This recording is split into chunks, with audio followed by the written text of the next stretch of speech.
Bienvenue à la quincaillerie. J'allais dire au lieu, mais au lieu de quoi, je ne sais plus. J'allais dire au lieu. Ah oui, au lieu du bricolage artistique. Voilà. C'est-à-dire toujours à la recherche de quelque chose, peut-être du temps perdu de temps en temps, mais surtout du clou du spectacle. Parce que le clou du spectacle, c'est quand même ce que l'on recherche, d'autant plus qu'on est dans une quincaillerie. Et le clou, nous l'avons trouvé ce soir, le clou de la soirée, celui vers qui nous allons avoir les yeux et les oreilles rivés. Ah, zut, encore un terme de quincaillerie. Et je veux dire, bien sûr, toute la joie que nous avons d'accueillir Maurice ce soir. Bienvenue, Maurice.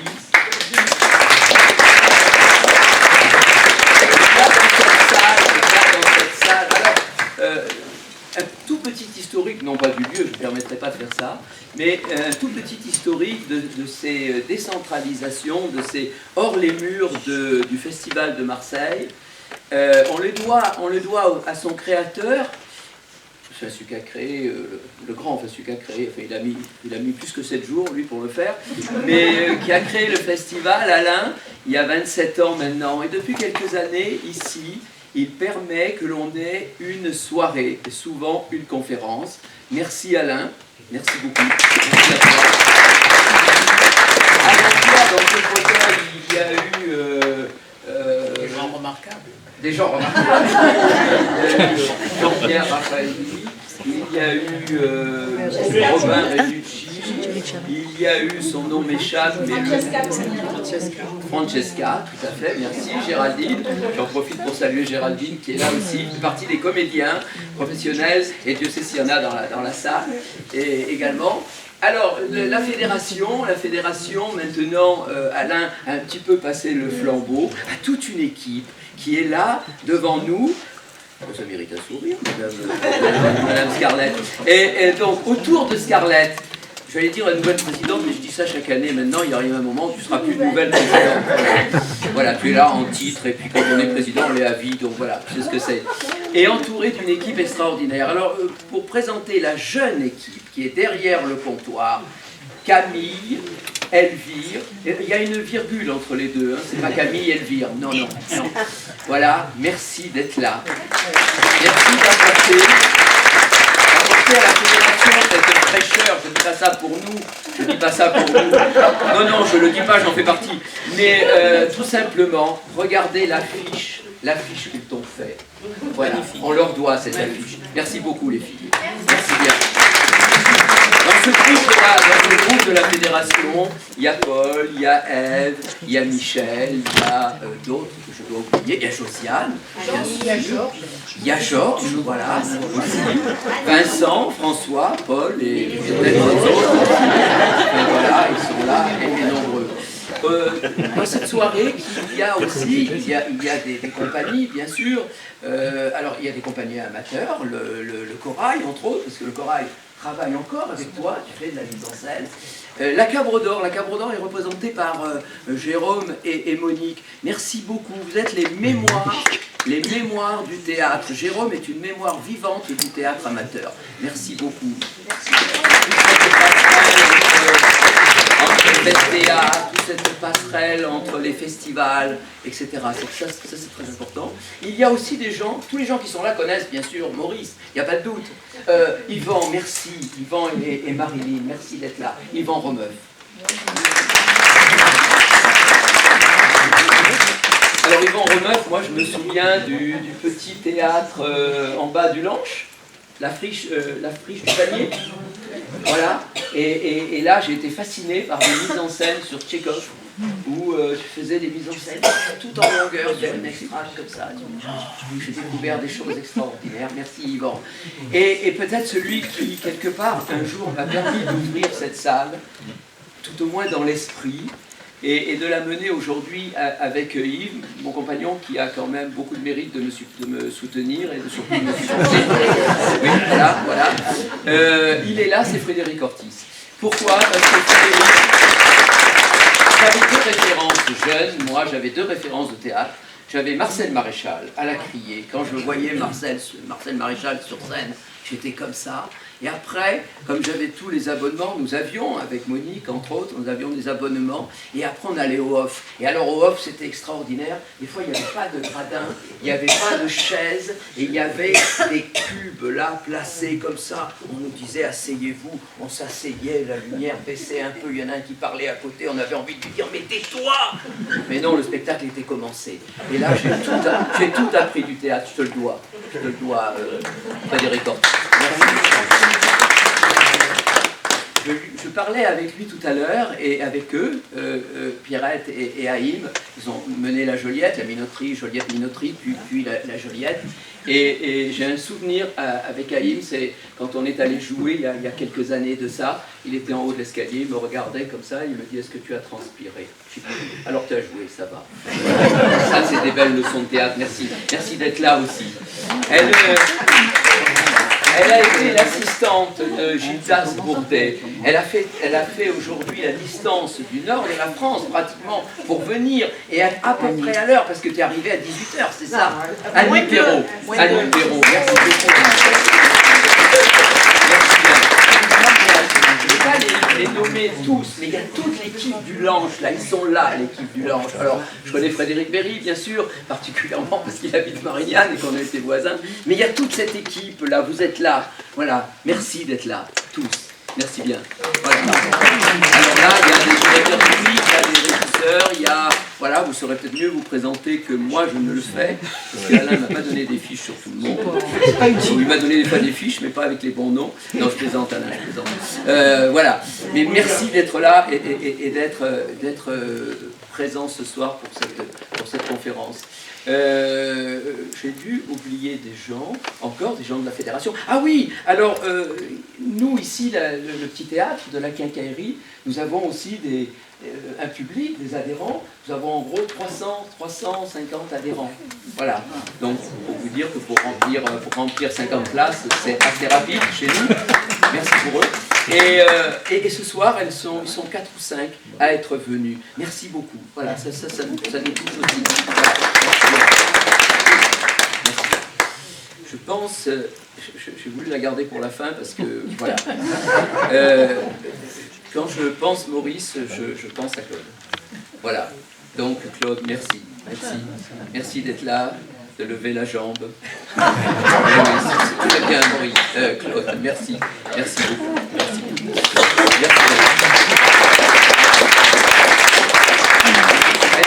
Elles sont là, l'objectif rivé à l'œil.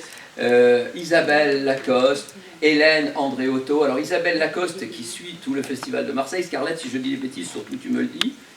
Et depuis des années, tu fais des reportages photos pour le festival de Marseille. Et au même titre, Hélène pour la Quincaillerie, depuis que nous avons ouvert, pratiquement 8 ans. Quelques années après, très rapidement, tu es venu nous rejoindre. Et maintenant, voilà, tu nous gratifies de beaux poèmes, oui, parce qu'elle écrit en même temps, elle fait des poèmes, et de belles photos, et tout au moins de très beaux reportages. Merci. Merci beaucoup. Pour ne pas que la soirée soit trop longue, parce que c'est quand même la tienne. La conférence, nous pouvons la continuer. C'est quand même... Alors, tu sais, on m'avait donné à peu près une dizaine de pages à lire, que j'ai lu, en diagonale, mais que j'ai lu. Et j'ai dit, qu'est-ce qu'on fait? Est-ce qu'on fait Jacques Chancel, radioscopie? Et puis après, je dis, non, c'est toi qui vas raconter tout ça. Voilà. Elle est là aussi, elle anime aussi un théâtre aussi. Merci Liliane Rovera d'être là. Voilà. Passez tous une agréable soirée. Et laisse de place à... Merci Christophe. Merci au festival de m'avoir proposé cette soirée qui me touche et qui m'émeut beaucoup quand je vois la salle. Parce que ce dont je vais parler, à travers ma vie et le théâtre à Marseille, un bon nombre d'entre vous l'ont partagé. Donc j'ai peur de me tromper. Non, vous avez lu la présentation. On m'avait demandé de faire, à travers mon parcours, mes initiatives et mes rencontres, je vais tenter de brosser un tableau du théâtre à Marseille depuis la fin de la Seconde Guerre mondiale à aujourd'hui, et de décrire en même temps ma démarche qui est dite atypique, ma démarche atypique et un peu originale d'homme de théâtre. Alors, je vais commencer par le début, évidemment. C'est d'abord de me demander, parce qu'on me le demande parfois, et moi je me le suis souvent demandé, pourquoi le théâtre? Pourquoi est-ce que je me suis intéressé au théâtre si tôt et que j'en ai fait l'essentiel de ma vie? Alors, je me suis donné des réponses. C'est de la psychanalyse de comptoir, hein, c'est pas du tout quelque chose de scientifique, mais bon, j'avais un grand-père maternel, qui était clown. Il était clown musical. À l'époque, les clowns, il y en avait dans les cirques, bien sûr, mais il y en avait aussi dans les cinémas. Entre les séances ou entre les actualités et le film, il y avait un temps pendant lequel il y avait des numéros qui passaient. Et donc, il y avait parfois des clowns musicaux, ils jouaient du piston. Donc, j'avais un grand-père qui faisait ça. Donc, peut-être m'a-t-il donné quelques gènes, parce que je ne l'ai jamais connu. Alors, oui, je vais essayer de ne pas être trop long, mais en fait, en racontant l'histoire du théâtre à Marseille pendant cette période et mon histoire, je vais quand même l'émailler de quelques anecdotes pour ne pas être trop solennel ni ennuyeux. Et donc, ce grand-père maternel, c'est la première anecdote. Je ne l'ai jamais connu, bien qu'il soit mort alors que j'étais déjà né depuis déjà quelque temps, parce que au moment de la guerre de 14, il n'avait pas du tout envie de faire la guerre, et il a déserté. Il a déserté, mais il s'est fait attraper, bien sûr. Alors il est passé en conseil de guerre, et là alors, ma grand-mère, son épouse, est allée faire un grand numéro devant le conseil de guerre pour dire que c'était sa faute à elle, alors que elle n'avait rien demandé, mais elle a fait un grand numéro pour émouvoir les jurés en disant que c'était elle qui ne voulait pas rester seule, qui l'avait supplié, etc. etc. C'était une femme dans le genre, vous savez, les chanteuses réalistes de l'époque, Damia. Donc peut-être il me vient aussi quelque chose d'elle. Et elle a fait ce grand numéro, et il a été, non pas acquitté, mais il a eu une petite peine, il n'a pas été trop puni. Le problème, et c'est là que le théâtre commence à apparaître, c'est que quelques mois après, il l'a laissé tomber pour partir avec sa partenaire. Donc je n'ai pas connu mon grand-père maternel parce que ma grand-mère a découpé toutes les photos. Donc je ne sais pas à quoi il ressemblait. Ça c'est une première... Pourquoi? Mais plus sérieusement, pourquoi le théâtre aussi? Quand j'étais tout petit, vraiment tout petit, j'avais pas 5 ans, 6 ans, mon grand-père paternel, celui-là, l'autre, celui que j'ai bien connu, et qui n'était pas mon grand-père d'ailleurs, puisque le grand-père réel était mort depuis très longtemps, et c'était le deuxième mari de ma grand-mère, mais je l'ai toujours considéré comme mon grand-père, et j'ai longtemps été avec mes grands-parents, parce qu'il y a eu la guerre, et j'étais enfant pendant la guerre, mon père était prisonnier, ma mère travaillait, donc j'étais avec mes grands-parents, et ce grand-père m'a appris à lire à 4-5 ans. À 4-5 ans, je savais lire, ce qui fait que quand je suis entré au cours préparatoire, la maîtresse était très surprise que je sache déjà lire. J'ai appris que Marcel Pagnol était dans le même cas, ça me flatte assez. Et c'est pour dire qu'il lisait et il me faisait lire. Donc j'ai pris très tôt le goût de la lecture à haute voix. Et ça aussi, je pense que ça m'a aidé à aller vers le théâtre. C'est des tas de choses que j'imagine, mais j'en sais rien. De la même façon, mon père était bijoutier joaillier, c'est-à-dire qu'il fabriquait des bijoux pour les grands bijoutiers de Marseille, Fourgeau et compagnie. Donc il avait un sens artistique certain qui m'a peut-être transmis. Donc, voilà un peu toutes les raisons qui font que je me suis orienté très vite vers le théâtre. Mes parents ne m'ont pas particulièrement encouragé, mais ils ne m'ont jamais défendu non plus. Voilà pour le départ. Alors, je suis né en 1938, donc j'ai commencé à m'intéresser au théâtre juste après la Deuxième Guerre mondiale. C'est là que j'ai commencé à m'intéresser au théâtre. Il faut savoir ce que c'était à Marseille que le théâtre à ce moment-là. Avant la guerre, Marseille avait une grande activité de spectacle, mais pas tellement de théâtre. C'était les variétés, c'était les music-halls, c'était les tours de chant, c'était les revues musicales, et c'était très actif. Mais le théâtre, il y avait très peu de choses. Une compagnie qui est restée, c'est le Rideau Gris. C'était une compagnie qui était animée par Louis Ducreux et André Roussin, qui ensuite ont fait une belle carrière que vous connaissez sans doute. Et ils avaient une compagnie, le Rideau Gris, qui jouait au théâtre de gymnase, mais c'était à peu près la seule activité théâtrale. Ah non, j'en oublie une autre, qui était elle amateur, c'était le théâtre ouvrier qui se faisait à la Bourse du Travail. À la Bourse du Travail, vous savez, au-dessus de la gare de Noailles, il y avait la Bourse du Travail, et il y avait une compagnie de théâtre ouvrier qui faisait du théâtre militant. C'était un peu aussi les rares activités de théâtre qu'on trouvait dans Marseille. Après, il y a eu la guerre. Et pendant la guerre, tout a disparu, tout s'est arrêté. Non seulement le théâtre, mais aussi les revues, le tour de chant, il n'y avait plus rien. Et Marseille a été considérée comme un désert culturel pendant de longues années après la guerre. Vous avez dû l'entendre dire, ce terme qui désignait une ville où il n'y avait plus d'événements culturels.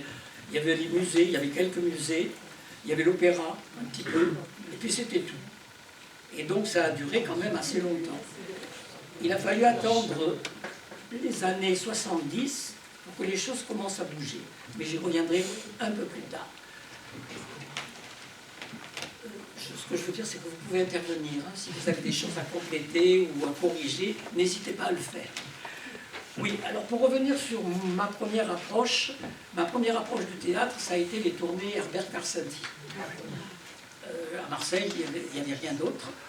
Et donc, j'allais voir, j'avais envie de voir du théâtre, j'allais voir les spectacles des tournées Herbert Carsenti qui venaient jouer une ou deux représentations par mois.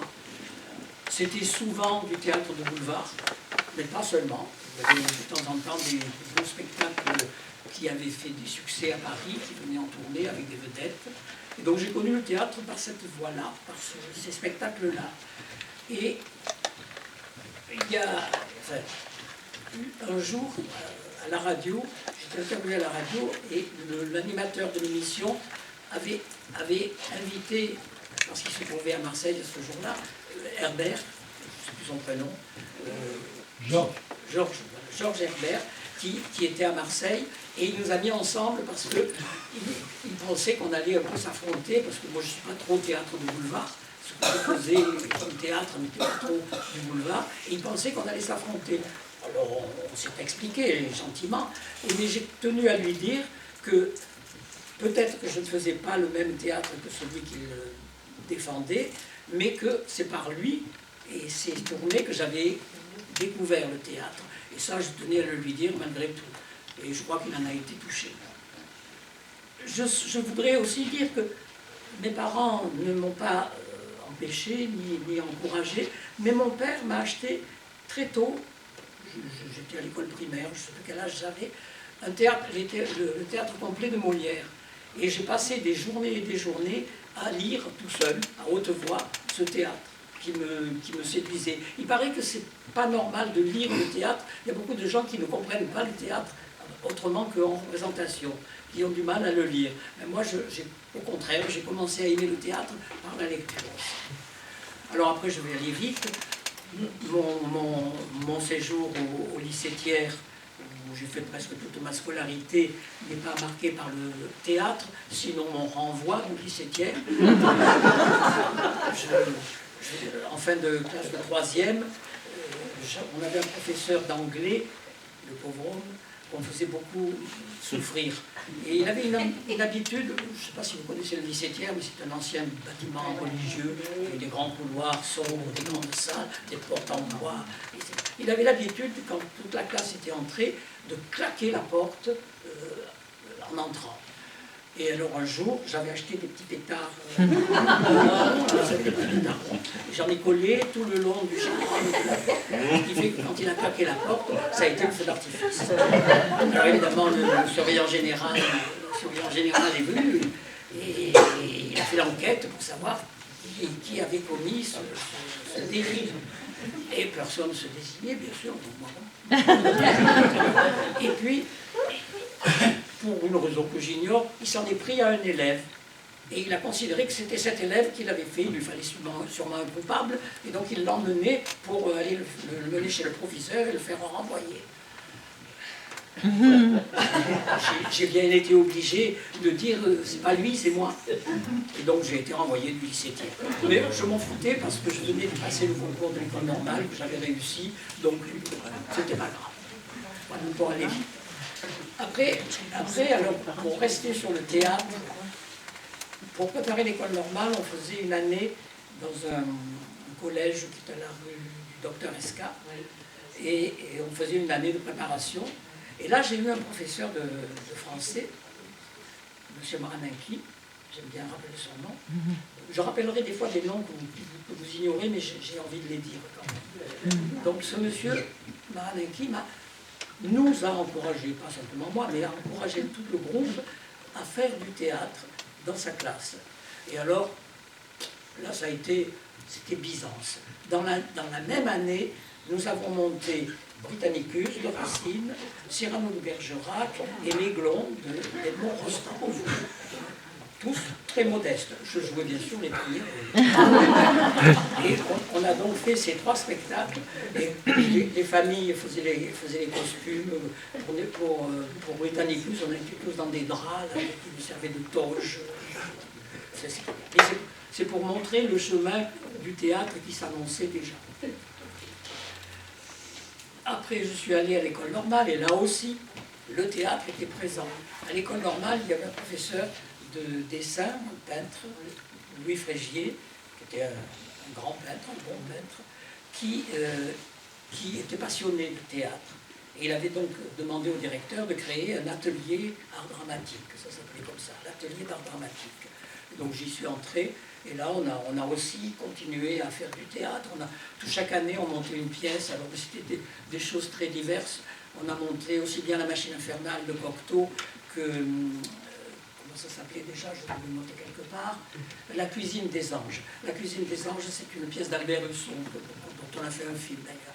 On a monté aussi Yo, qui est une adaptation classique de Bernard Zimmer, et on jouait ça, on montait ça pendant l'année et on le jouait au casino d'Aix-en-Provence une fois.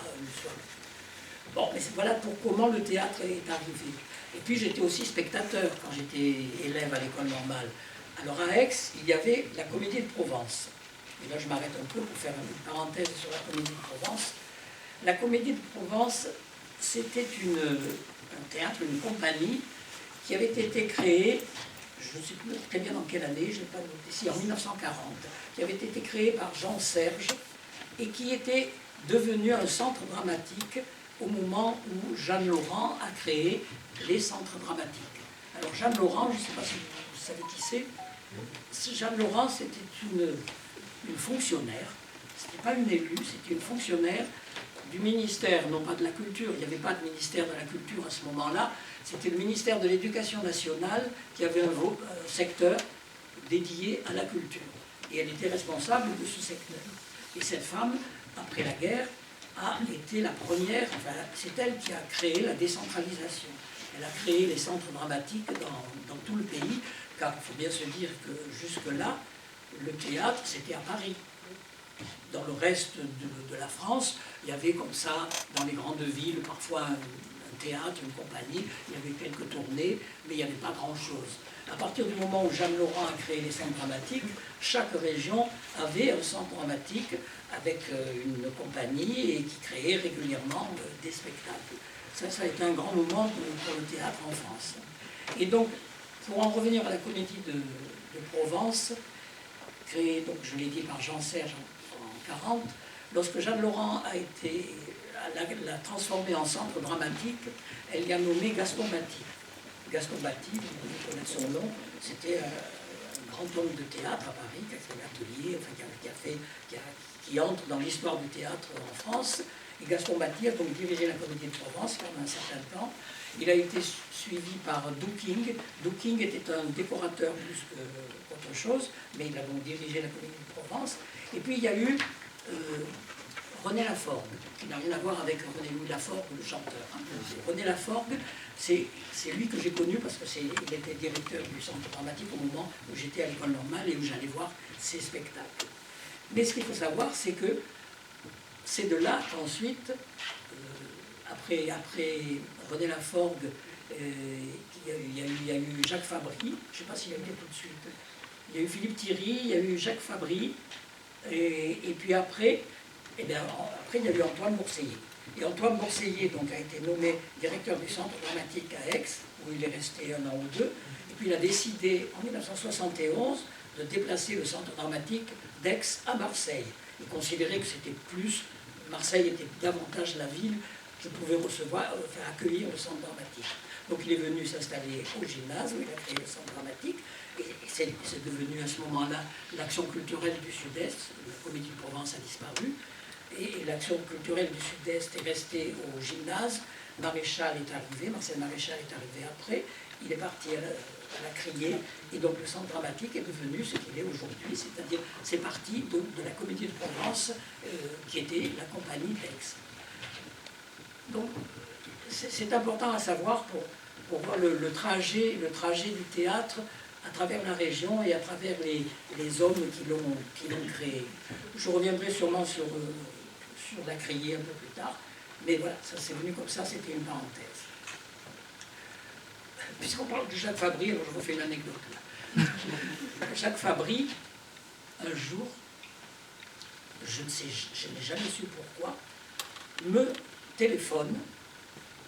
Il est resté 2 ans, je crois, au Centre dramatique. Il n'a rien fait au Centre dramatique. Il n'a jamais monté un spectacle. Il en est parti au bout de 2 ans. Ce n'était pas son truc. Mais vous connaissez Jacques Fabry? Oui. Jacques Fabry, un jour, me téléphone. J'étais tout jeune à ce moment-là. Et je ne sais pas comment il m'avait connu. Et il me dit, je voudrais créer un spectacle, mais avec quelqu'un de Marseille. Vous ne voulez pas qu'on le fasse ensemble? Pourquoi pas? Moi j'ai dit d'accord. Donc on est parti sur l'idée de créer une pièce inédite de Pirandello qui s'appelait Les Grelots de la folie, donc le bonnet du fou. Je m'en rappelle plus. C'est une pièce de Pirandello qui n'avait jamais été jouée en France. Et donc il souhaitait qu'on la joue. Il y avait une petite distribution, 4 ou 5 personnages, pas plus. Donc ok, je lui dis ok, je ne peux pas lui apporter grand chose, mais il en avait envie. Je crois qu'il voulait mettre un pied sur Marseille. Et donc, on cherche qui détient les droits d'auteur. De façon assez surprenante, c'était un pharmacien parisien. Un pharmacien parisien détenait les droits d'auteur de la version française de cette pièce de Pirandello. Donc, nous allons voir ce pharmacien, monsieur très sympathique au demeurant, entre 50 et 60 ans, je ne sais pas dire l'âge qu'il avait exactement. Et il nous dit, ah oui, bien sûr, c'est une bonne idée et tout. Et puis il ajoute, comme ça, dans la conversation, pas de but en blanc, mais très vite, ah mais j'ai une nièce qui fait du théâtre, ça serait bien si vous pouviez l'engager. Alors, bon, pourquoi pas, hein, on lui a dit, on veut bien la rencontrer. Et bon, la nièce, je soupçonne que c'était une nièce de la cuisse gauche. C'était une jeune femme, une vingtaine, 25 ans à peu près, comédienne, pas mauvaise comédienne au demeurant, mais qui manquait un peu de bouteille. Elle était très fraîche, on dit d'accord. Dans la distribution, il y avait 2 femmes, le rôle principal, et une soubrette qui avait 2 ou 3 scènes, pas grand-chose, mais enfin qui étaient là, c'était les 2 seules femmes. Donc on dit au pharmacien, oui, mais votre nièce, on peut l'engager pour faire le rôle de la soubrette. Ah non, on lui donner le rôle principal. Alors gentiment, on lui explique que le rôle principal, c'est une femme d'une quarantaine, de 40 à 50 ans, qui a de l'allure, du poids, etc. Et que sa nièce est un peu trop fragile pour ça, quelque part. Bon, enfin, toujours dit qu'on a discuté quand même, on l'a revu 2 fois, mais finalement, il ne nous a pas donné les droits. La pièce a été créée beaucoup plus tard, 10 ans plus tard, mais il ne devait plus avoir de nièce à ce moment-là. C'est Laurent Terzieff qui l'a créée. Enfin voilà, ça c'était une... Donc,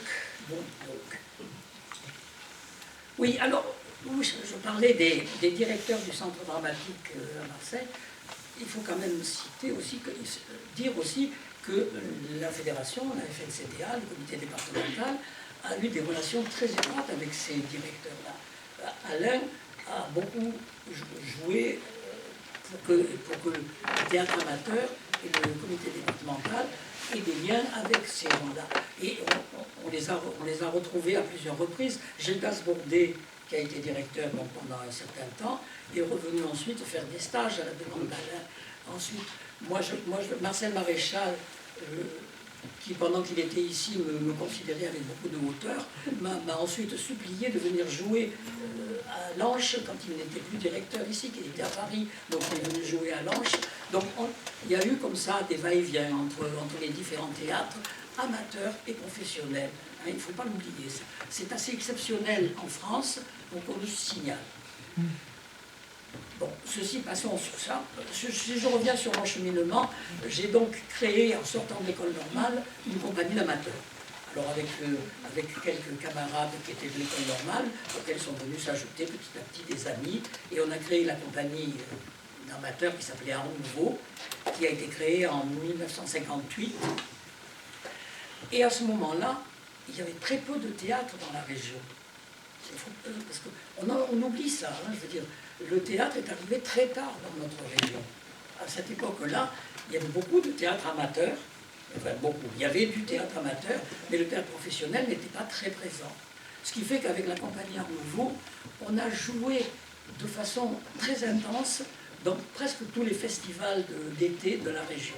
On était invités à jouer un peu partout, et c'est comme ça qu'on a acquis notre maturité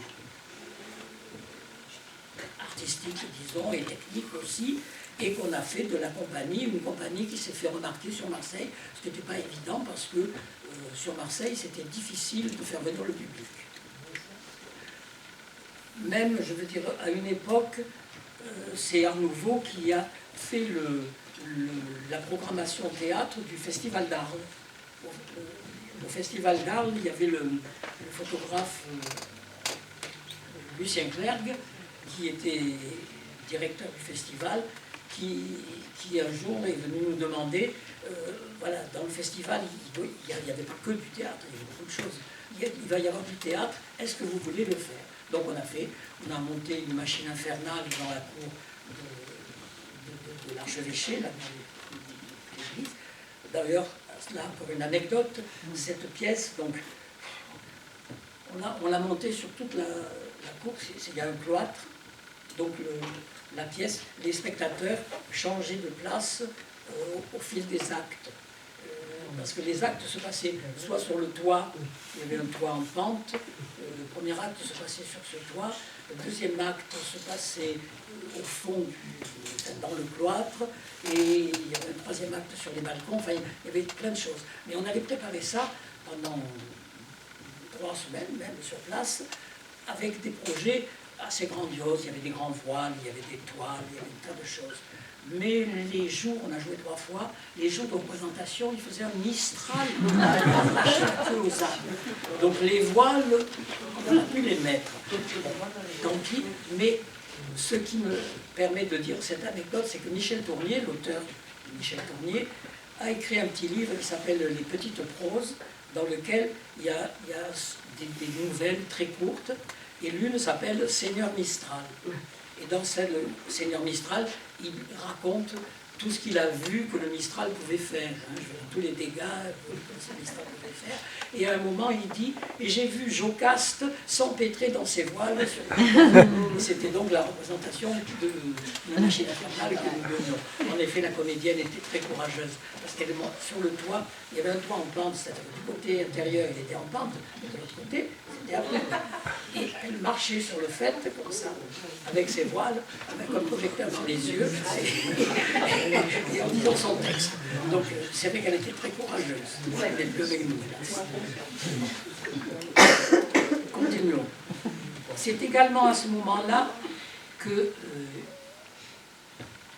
on a créé, je dis on parce que là c'est toute l'équipe de Art Nouveau, on a créé ce qu'on avait appelé le centre d'essai culturel. C'était assez prétentieux, mais on avait obtenu du propriétaire, le directeur du théâtre Massalia. Le théâtre Massalia, vous voyez, il est dans la rue Grignan, enfin il était dans la rue Grignan, en étage, le premier étage, ça n'existe plus. Il a eu une vie très longue, et beaucoup de gens y sont passés. Richard Martin y est passé, Anthony Zoulikas y est passé, comment il s'appelle, le marionnettiste, il est passé, enfin, il est passé un tas de gens dans ce lieu, parce qu'il n'est pas trop de théâtre. Et donc, on a créé dans ce lieu ce qu'on appelle le centre d'essai culturel, où on donnait des représentations. Il y a trop d'amateurs. Hein. C'est pour ça que je dis que les choses ont beaucoup changé. La troupe d'amateurs Art Nouveau, à l'époque, répétait tous les soirs. Tous les soirs, les gens se retrouvaient après le boulot, 19h30, et jusqu'à minuit, on répétait. Et donc, comme ça, on arrivait à faire des spectacles bien solides, bien faits. Et donc, on les jouait aussi. Donc, on avait obtenu cette salle, ce théâtre, et on jouait donc régulièrement, 2 ou 3 fois par semaine, dans ce théâtre. Je raconte tout ça parce que dans la présentation, on dit que j'ai une carrière un peu originale et particulière. Aujourd'hui, je ne sais pas si ces choses-là sont encore possibles, mais le rapport qui se faisait entre les amateurs et les professionnels à ce moment-là, il n'y avait pas trop de différence. Même quand le TQM s'est créé, vous connaissez le TQM, Théâtre Quotidien de Marseille. TQM, il s'est créé donc, je ne sais plus très bien les années, c'est autour des années, un peu avant les années 60, autour des années 60. Le TQM, c'est Michel Fontaine et Roland Monod qui ont décidé de créer un lieu à Marseille, un lieu professionnel, qui jouerait tous les soirs théâtre quotidien dans cette ville, chose qui n'existait plus depuis la guerre. Je veux dire, depuis avant la guerre, il n'y avait plus jamais eu de théâtre quotidien, il y avait du théâtre de temps en temps. Donc Michel Fontaine et Roland Monod décident de créer ce lieu, ce qu'ils font. Alors, ils ont un peu circulé, mais leur lieu principal s'est trouvé dans la rue Montgrand, où il y a maintenant la synagogue. C'est au bas de la rue Montgrand, c'est maintenant la synagogue, mais ce lieu était donc le théâtre quotidien de Marseille. Et là, il y avait à ce moment-là un tas de gens qui sont devenus des gens importants dans le théâtre en France. Antoine Vitesse y a été, assez longtemps d'ailleurs, il a fait 2 ans au moins. Viviane Théophilides, enfin il y a eu un tas de gens qui ont travaillé dans ce lieu, et je veux dire, je les connaissais parce que je les fréquentais, je les voyais comme spectateurs, mais ensuite j'allais les voir en coulisses, on discutait, etc.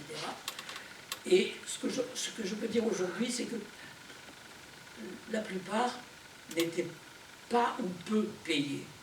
C'était vraiment un théâtre professionnel de militantisme.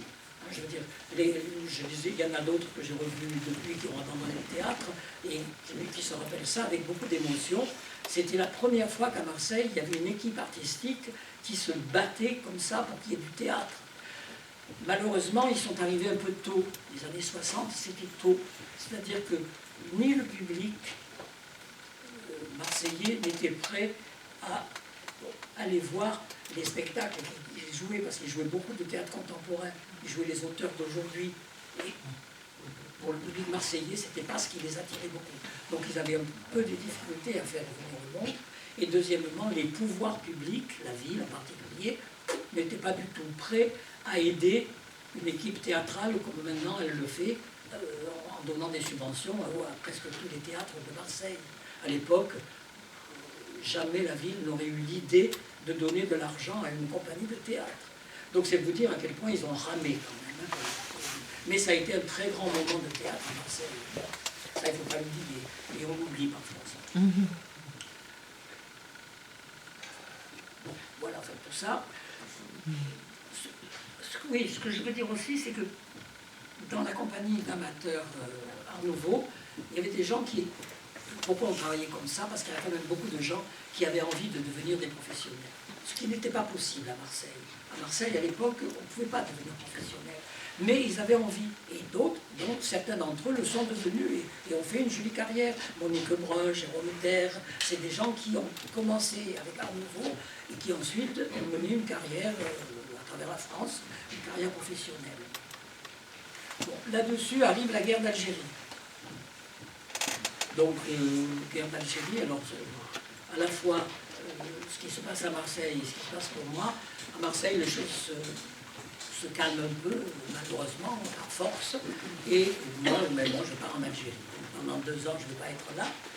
Malgré tout, j'ai oublié de dire qu'à ce moment-là on avait créé une revue. On avait créé une revue qui s'appelait Théâtre Vivant, qui a vécu 3 ans, je pense, à peu près. C'était pas facile. Une revue de théâtre qui a fonctionné comme ça, qui a bien fonctionné au niveau national. Hein. On la vendait un peu partout.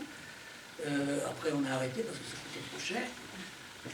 Mais je veux dire qu'alors, pendant la guerre d'Algérie, où je n'étais pas là, à nouveau, la compagnie a continué à travailler et la revue a continué à être publiée. Et ça, parce que dans l'équipe, il y avait des gens qui m'accompagnaient, qui étaient motivés et qui faisaient des choses. Il y avait ma femme d'abord, qui tous les soirs accueillait les comédiens qui venaient travailler, qui venaient répéter à la maison.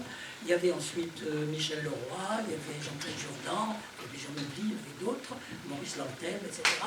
Tout un tas de gens qui...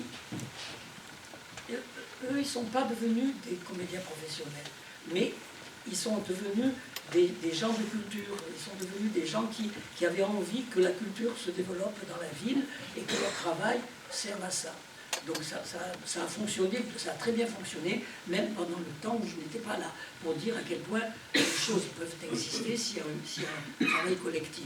Il ne faut pas rattacher les actions au nom d'une personne. Ensuite, alors, je reviens sur mon parcours. Après la guerre d'Algérie, j'enseignais, parce que j'avais fait l'école normale, j'étais enseignant. J'enseignais, mais je faisais aussi du théâtre amateur, et je faisais du théâtre avec mes élèves, etc., etc. Et puis, à un moment donné, l'inspecteur d'académie, sachant le travail que je faisais en particulier avec la Fédération des œuvres laïques, la Ligue de l'enseignement, j'avais été nommé responsable culturel départemental de la Ligue de l'enseignement, donc je menais un tas d'actions de ce côté-là. L'inspecteur d'académie me dit, bon, on ne peut pas faire tout ça en même temps, on va trouver une solution, je vous mets à mi-temps. Donc il m'a mis à mi-temps, j'enseignais à mi-temps, et j'avais une mi-temps, le reste du temps pour faire le reste. Alors c'était très bien, parce que en plus, j'étais en collège, parce qu'en revenant d'Algérie, j'ai passé le CAP collège, etc. J'étais en collège, et en collège, les enseignants n'aiment pas trop faire le dessin, la classe de dessin, la classe de musique. Ce n'est pas des classes qu'ils aiment faire. Donc je les ai prises, moi je faisais que ça, je faisais que le dessin, ce qui était assez reposant parce qu'il n'y a pas de préparation à faire. C'est pas aussi long que quand on enseigne la géographie ou le français. Donc je me suis trouvé à l'aise pour faire ça. J'ai travaillé avec la Fédération des œuvres laïques et à l'époque, les fédérations d'éducation populaire, que ce soit celle-là ou Léo Lagrange, étaient très... avaient une vocation culturelle réelle, qu'elles n'ont plus aujourd'hui. Ce n'est pas leur faute, hein, je veux dire, elles n'ont plus de moyens, elles n'y arrivent plus, elles n'ont pas d'argent. Mais à l'époque, oui, il y avait cette vocation culturelle. Donc ces deux fédérations soutenaient le travail que je proposais. Donc on a rempli le gymnase, l'opéra, etc. avec des classes. On faisait circuler les élèves, ils allaient voir des spectacles. On mettait des animateurs dans les classes, dans les écoles. Enfin, il y avait tout un travail qui se faisait que les deux ministères de la culture et de l'éducation sont toujours en train de dire qu'il faut faire, mais qu'ils ne le font jamais. Hein, je veux dire. Et il faut qu'il y ait comme ça à la base des gens qui le fassent pour que les choses existent. Mais pour toujours continuer sur mon cheminement, à force de faire tout ça, un jour, le ministère de la Jeunesse et des Sports me dit il y a un poste qui se libère dans le Bouches-du-Rhône, c'est un poste de théâtre, CTP théâtre, départemental, est-ce que ça vous intéresse? Évidemment, ça m'intéressait. Donc, de là, j'ai quitté l'éducation nationale, j'ai passé à Jeunesse et Sport, et à partir de là, je veux dire, ça y est, les choses se sont ouvertes complètement. Jusque-là, le théâtre, il était là, bien présent, solide, mais c'était parfois galère, hein, il fallait le combiner avec tout le reste. Tandis que là, CTP théâtre, Jeunesse et Sport, je ne m'occupais que de théâtre. Et alors, comme boulot, si on peut appeler ça boulot, je devais aller voir les compagnies d'amateurs, précisément, pour voir ce dont elles pouvaient avoir besoin, les aider si possible, enfin, etc. Et puis faire passer les examens pour les animateurs dans les centres aérés, des choses comme ça. C'était pas du travail très prenant. Donc le théâtre à ce moment-là est devenu beaucoup plus libre pour moi et ça m'a permis de créer le premier lieu que j'ai créé, donc le mini-théâtre qui était à la place Carly.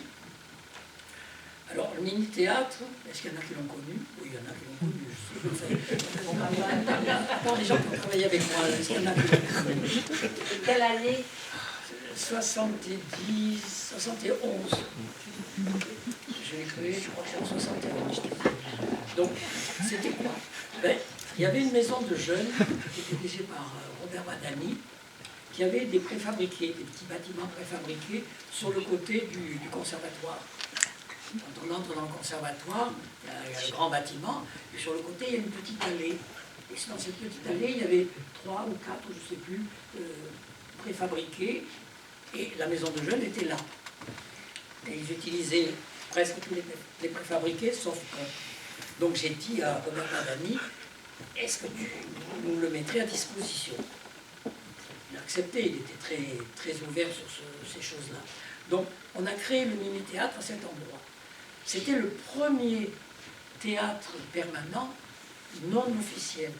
Je dis non officiel parce que, entre-temps, Antoine Bourseiller donc, avait déplacé en 70. Antoine Bourseiller a déplacé, je l'ai dit tout à l'heure, le centre dramatique de Aix-en-Provence à Marseille. Il est venu s'installer au gymnase. Et le centre dramatique jouait tous les soirs. Donc c'était la première fois qu'on avait un théâtre quotidien. Enfin, la première fois depuis la disparition du TQM.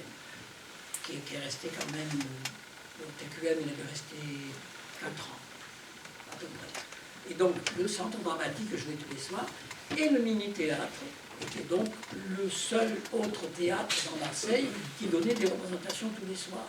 Et comme on était très modeste, les week-ends, on donnait même 3 spectacles différents, le samedi et le dimanche. Il y avait un spectacle à 19h, c'était généralement un spectacle poétique, disons, souvent des adaptations de textes, de poèmes ou des choses comme ça. Il y avait un spectacle à 20h30, ou 21h, je ne me souviens plus, du classique. Et puis, le samedi et le dimanche, à minuit, il y avait un spectacle coquin. Ça existait, le spectacle coquin. On a eu comme ça là, toute une série de spectacles qui étaient ravis de venir à Marseille. On était je parle de spectacles nationaux qui étaient tournés dans toute la France. À Marseille, on était les seuls à pouvoir les inviter. Il n'y avait pas d'autre théâtre. Ce n'est pas le centre dramatique qui les a invités. Donc nous, on les invitait, ils venaient jouer. Mais on pouvait le faire parce que, comme je le disais, les fédérations d'éducation populaire à cette époque avaient très envie de soutenir la culture. Et donc on était très bien soutenus, et financièrement et matériellement, par la Fédération des œuvres laïques et par la Fédération Léo Lagrange. Donc ça, il faut le savoir, parce qu'on a un peu parfois tendance à vouloir séparer la culture, avec un grand C, de cette culture plus modeste qui se fait dans les maisons de jeunes, dans les compagnies d'amateurs. On a parfois tendance à vouloir les séparer, alors que pendant très longtemps, les deux se croisaient sans vraiment faire de différence. Et ça, moi j'y tiens encore, mais aujourd'hui c'est difficile, je ne le cache pas.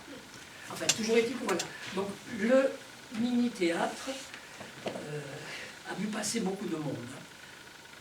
Alors il a duré longtemps quand même. Le mini-théâtre, il a commencé dans les années 71, il a duré une dizaine, oui, 10, peut-être pas tout à fait, une dizaine d'années. Et il a vu passer des grands acteurs qui venaient y jouer. Et là aussi, j'ai une anecdote surprenante. Là, un jour, ça passe toujours par un coup de téléphone. Je reçois un coup de téléphone de qui? De l'attaché culturel du RSS à Paris, de l'ambassade du RSS à Paris. Et ce monsieur me dit, il y avait du RSS à cette époque, je veux dire, c'était pas encore la Russie, il y avait le mur. Ce monsieur me dit, voilà, Louis Aragon va avoir 80 ans cette année. On veut fêter ça, enfin, on veut faire quelque chose pour lui.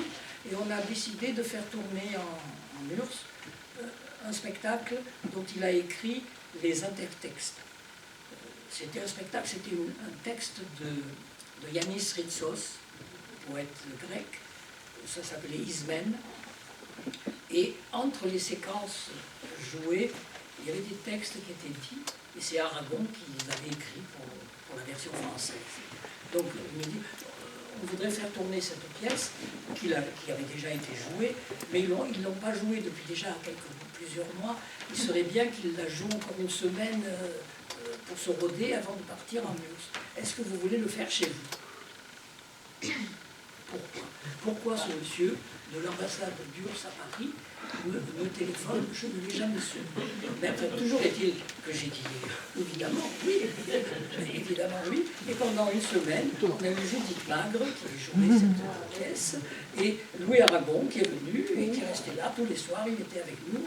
Et vraiment, il y a des choses incroyables qui se sont passées. Et quand j'y pense aujourd'hui, je me dis, mais comment ça a été possible?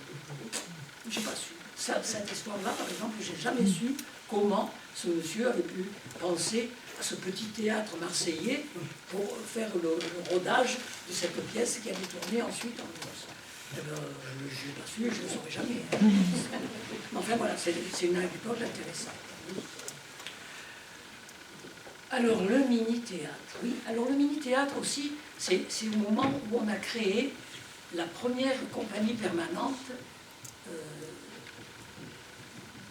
la première compagnie théâtrale permanente à Marseille, parce que à ce moment-là, Antoine Bourseillet avait demandé, c'est juste après ça, avait demandé à Andonis Voyoucaz et Françoise Chateau, qui avaient une compagnie dans la région parisienne, je ne sais pas très bien où, leur avait demandé de venir au centre dramatique, parce qu'ils voulaient avoir une compagnie permanente dans ce centre. Alors ils y sont restés, une saison avec lui, mais bon, ils ne se sont pas très bien entendus, ils n'avaient pas la même conception du théâtre, et bon, ça n'a pas duré, et donc il ne les a pas gardés. Voyoucaz et Château ont quand même décidé de rester à Marseille, ils se sont installés, j'en parlerai un peu plus tard, ils se sont installés. Mais c'est pour dire qu'au mini-théâtre, on avait créé une compagnie, elle était petite, hein, il y avait 2 comédiens, et un technicien, et un administratif. Enfin, il y avait 4 personnes, mais qu'il fallait payer. C'était une compagnie professionnelle. Donc, on a créé, c'était Pierre Yabastre et Lanny Nerola, les 2 comédiens. On a créé cette compagnie qui a permis que ce lieu ait des spectacles régulièrement créés sur place. Donc chaque saison, on créait une pièce en invitant d'autres, mais on créait cette pièce-là. Et ces comédiens-là ont fait ensuite leur carrière de leur côté. Allez, je vais essayer d'aller un peu plus vite parce que je sens que j'ai bon, il faut savoir quand même que le mini-théâtre, il a été créé, je l'ai créé avec d'autres personnes. Je n'ai jamais rien fait tout seul. J'ai toujours fait des choses avec d'autres. Donc le mini-théâtre, je l'ai créé avec Éric Echen et Philippe Robert, qui travaillait avec Echen à ce moment-là. On a créé donc le mini-théâtre. Philippe Aubert n'y est pas resté longtemps parce que l'année suivante, Ariane Mouchkine faisait une audition en 1789 et il est parti. Alors il était objecteur de conscience. Il était objecteur de conscience dans notre association. Donc on l'a détaché au Théâtre du Soleil, puisqu'elle l'avait engagé pour jouer, et il est resté ensuite plusieurs années avec elle au Théâtre du Soleil. On a quand même été bien aidé, bien soutenu par Antoine Bourseillet. Antoine Bourseillet, c'était un homme très très discret. On n'a pas fait trop de bruit. On a beaucoup fait de bruit autour de Marcel Maréchal, qui lui était assez expansif et extérieur. Et on n'a pas suffisamment souligné que si le théâtre s'est installé à Marseille, Maréchal l'a développé, ça je doute et je ne conteste pas, mais c'est bien parce que Bourseillet l'a voulu.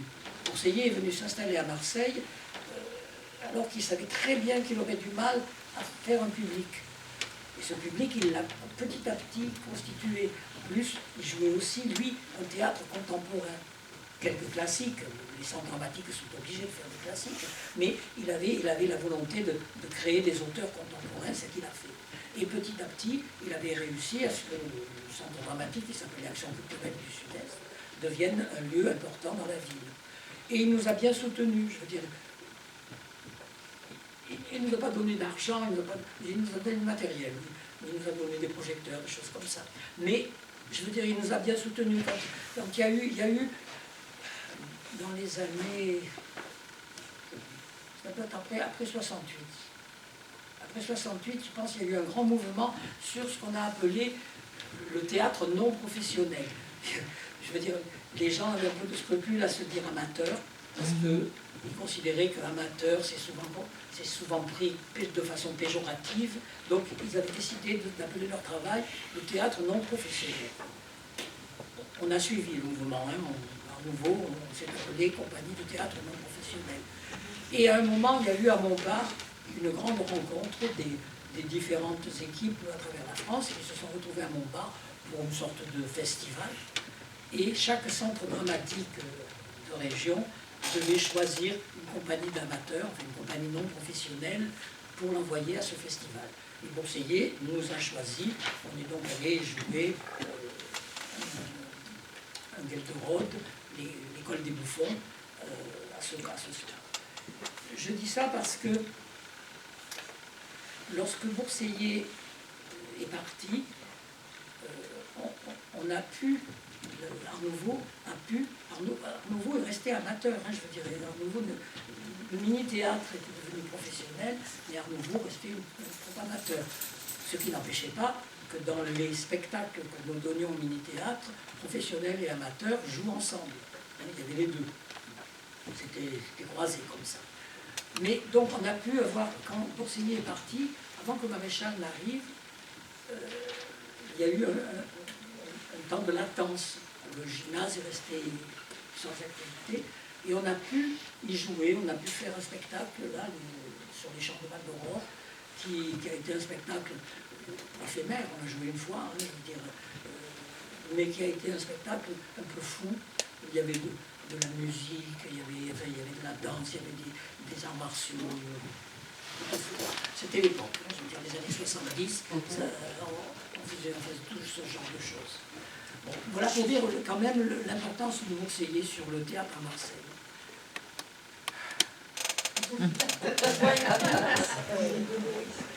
Oui, sur le mini-théâtre, toujours quand même, parce que quand même ça nous a valu la première subvention. Il faut quand même oublier, jusque-là, on n'avait pas de subvention. On jouait avec les recettes en partie et l'aide que nous donnaient les deux fédérations d'éducation populaire, Léo Lagrange et les œuvres laïques. Mais une année, j'ai monté Salomé d'Oscar Wilde dans une forme un peu originale. La scène était autour de la pièce, c'était une sorte d'anneau autour de la pièce. Les spectateurs étaient au milieu et ils s'asseyaient par terre sur le tapis, sur des coussins, comme Saint Jean-Baptiste dans l'histoire est au fond de son trou. Et ils voyaient le spectacle comme ça à la hauteur des yeux. Et bon, il y avait un monde fou sur ce plateau qui tournait, etc. Et donc, Edmond Charleroux, Gaston Defferre, le maire de Marseille, a épousé Edmond Charleroux à un moment, et Edmond Charleroux, femme de lettres, s'intéressait à ce qui se passait au théâtre dans la ville. Et elle s'était intéressée à notre travail. Et donc elle l'a traîné de force pour venir voir Salomé. Et donc ici, ils sont arrivés, ils sont venus voir le spectacle. D'abord, il a fallu que j'aille lui dire, monsieur le maire, on ne s'assoit pas sur la scène, il faut s'asseoir par terre. Il n'a pas fait d'histoire, il s'est mis par terre. Mais grâce à ça, au conseil municipal d'après, il a fait demander à voter une subvention pour notre compagnie. Donc on a commencé à avoir notre première subvention à ce moment-là. Et alors, l'argument qu'il a utilisé mérite que je le rappelle. Il a dit, ils sont bien ces petits jeunes, ils ont fait un très beau spectacle. Il y a même une femme à poil dedans. C'est vrai, dans Salomé, il y a la danse des 7 poils, et la comédienne, elle finissait. Voilà comment on a eu notre première subvention. Grâce à la famille. C'était en quelle année? Ça, c'était 71, 12. Moi, les dates, je suis un peu en difficulté. Salomé. Oui, c'est par là. C'est autour de ça. Il faut rappeler quand même qu'à ce moment-là, le mini-théâtre a pu aider des compagnies qui commençaient à se créer sur Marseille. Il y avait Blaguebol, il y avait les Mirabel, des compagnies, de jeunes compagnies qui venaient de se créer, qui faisaient un travail très très intéressant, mais qui avaient peu d'occasion de pouvoir le présenter et de le valoriser. Et donc le mini-théâtre les a souvent invités et ils ont joué, ce qui leur a permis de rencontrer le public et de se faire connaître aussi. Allez, allons-y. Dans ce préfabriqué où nous étions là, ça se passait très bien, à part que petit à petit, les murs s'effritaient. C'était un vieux préfabriqué. Alors il n'était pas très grand, il y avait 70 places, 80, je ne sais plus, 80 places évidemment. Mais ça devenait un peu inconfortable. Alors à ce moment-là, la Fédération Léo-Lagrange a demandé à la ville de nous faire un théâtre. Malheureusement, je dis malheureusement un peu comme ça, la ville s'est contentée de dire à un de ses architectes de la ville d'aménager un lieu que la ville a racheté sur le cours Julien, où il y a maintenant l'espace Julien, qui était une mûrisserie de bananes. Donc la ville a racheté tout ce morceau de bâtiment et y a installé une maison de jeunes et maison de jeunes Léo-Lagrange et le théâtre. Malheureusement, l'architecte de la ville qui a fait le théâtre ne savait pas ce que c'était un théâtre, ne nous a pas consultés, ce qui fait qu'on s'est retrouvé devant une sorte de salle des fêtes. Pas très confortable, pas très haute. Vraiment, c'était pas vraiment un lieu qui nous séduisait beaucoup. On y est quand même resté, évidemment, parce que de l'autre côté, c'était pas trop possible. Mais c'est là que j'ai commencé à chercher autre chose et que j'ai trouvé le théâtre de l'Anche. Le théâtre de l'Anche, ça... Alors, attends, je dis des bêtises. Oui, c'est ça, 77. Le théâtre de l'Anche, c'était un cinéma de quartier qui avait fermé, comme la plupart des cinémas de quartier avaient fermé déjà dans les années 70, et qui était complètement fermé à l'abandon. Donc j'ai cherché à qui il appartenait. Le propriétaire des murs, c'était l'archevêché. L'archevêché est propriétaire de tout le bâtiment qui est sur le côté de la place de l'Anche. Et le propriétaire du bail, de ce cinéma, était, je ne sais plus son nom, était en même temps le propriétaire du cinéma qui est au 5 avenue, comment ça s'appelle ? Madeleine. Le Madeleine. Il était propriétaire du Madeleine. Ce monsieur, c'était un homme d'affaires. Et je veux dire, il me demandait un bail que je ne pouvais pas, je ne pouvais pas du tout acheter, parce qu'à ce moment-là, je l'achetais avec mes fonds propres. Donc j'étais embêté, je voulais absolument trouver cet endroit, parce qu'il était bien sur la place de l'Anche, c'était un quartier agréable et tout. Et j'ai eu la chance que le responsable des bâtiments de l'archevêché, à l'époque, c'est plus le cas maintenant, mais à l'époque c'était un prêtre, c'était un curé. Et donc c'était le père Napoléon. Je s'est pris de sympathie pour le projet que je voulais faire, et quand je lui en ai parlé, il me dit on va le voir ensemble, ce monsieur. Et on est donc allé le voir ensemble, et je ne sais pas les arguments qu'il avait, mais il a eu de bons arguments pour que le propriétaire me laisse le bail à un tarif que je pouvais payer. Donc j'ai pu comme ça prendre le théâtre de l'Anche. Et donc on a décidé de s'installer là, c'était en 77. Alors ça c'est une grosse aventure, parce que j'y suis quand même resté 30 ans, plus dans ce théâtre. Ça a été un grand moment. Et parallèlement, qu'est-ce qui s'est passé dans Marseille quand même, parce que j'essaie de combiner les deux, mon parcours et le théâtre à Marseille. Alors à Marseille, après Bourseillet, les choses ont commencé à bouger.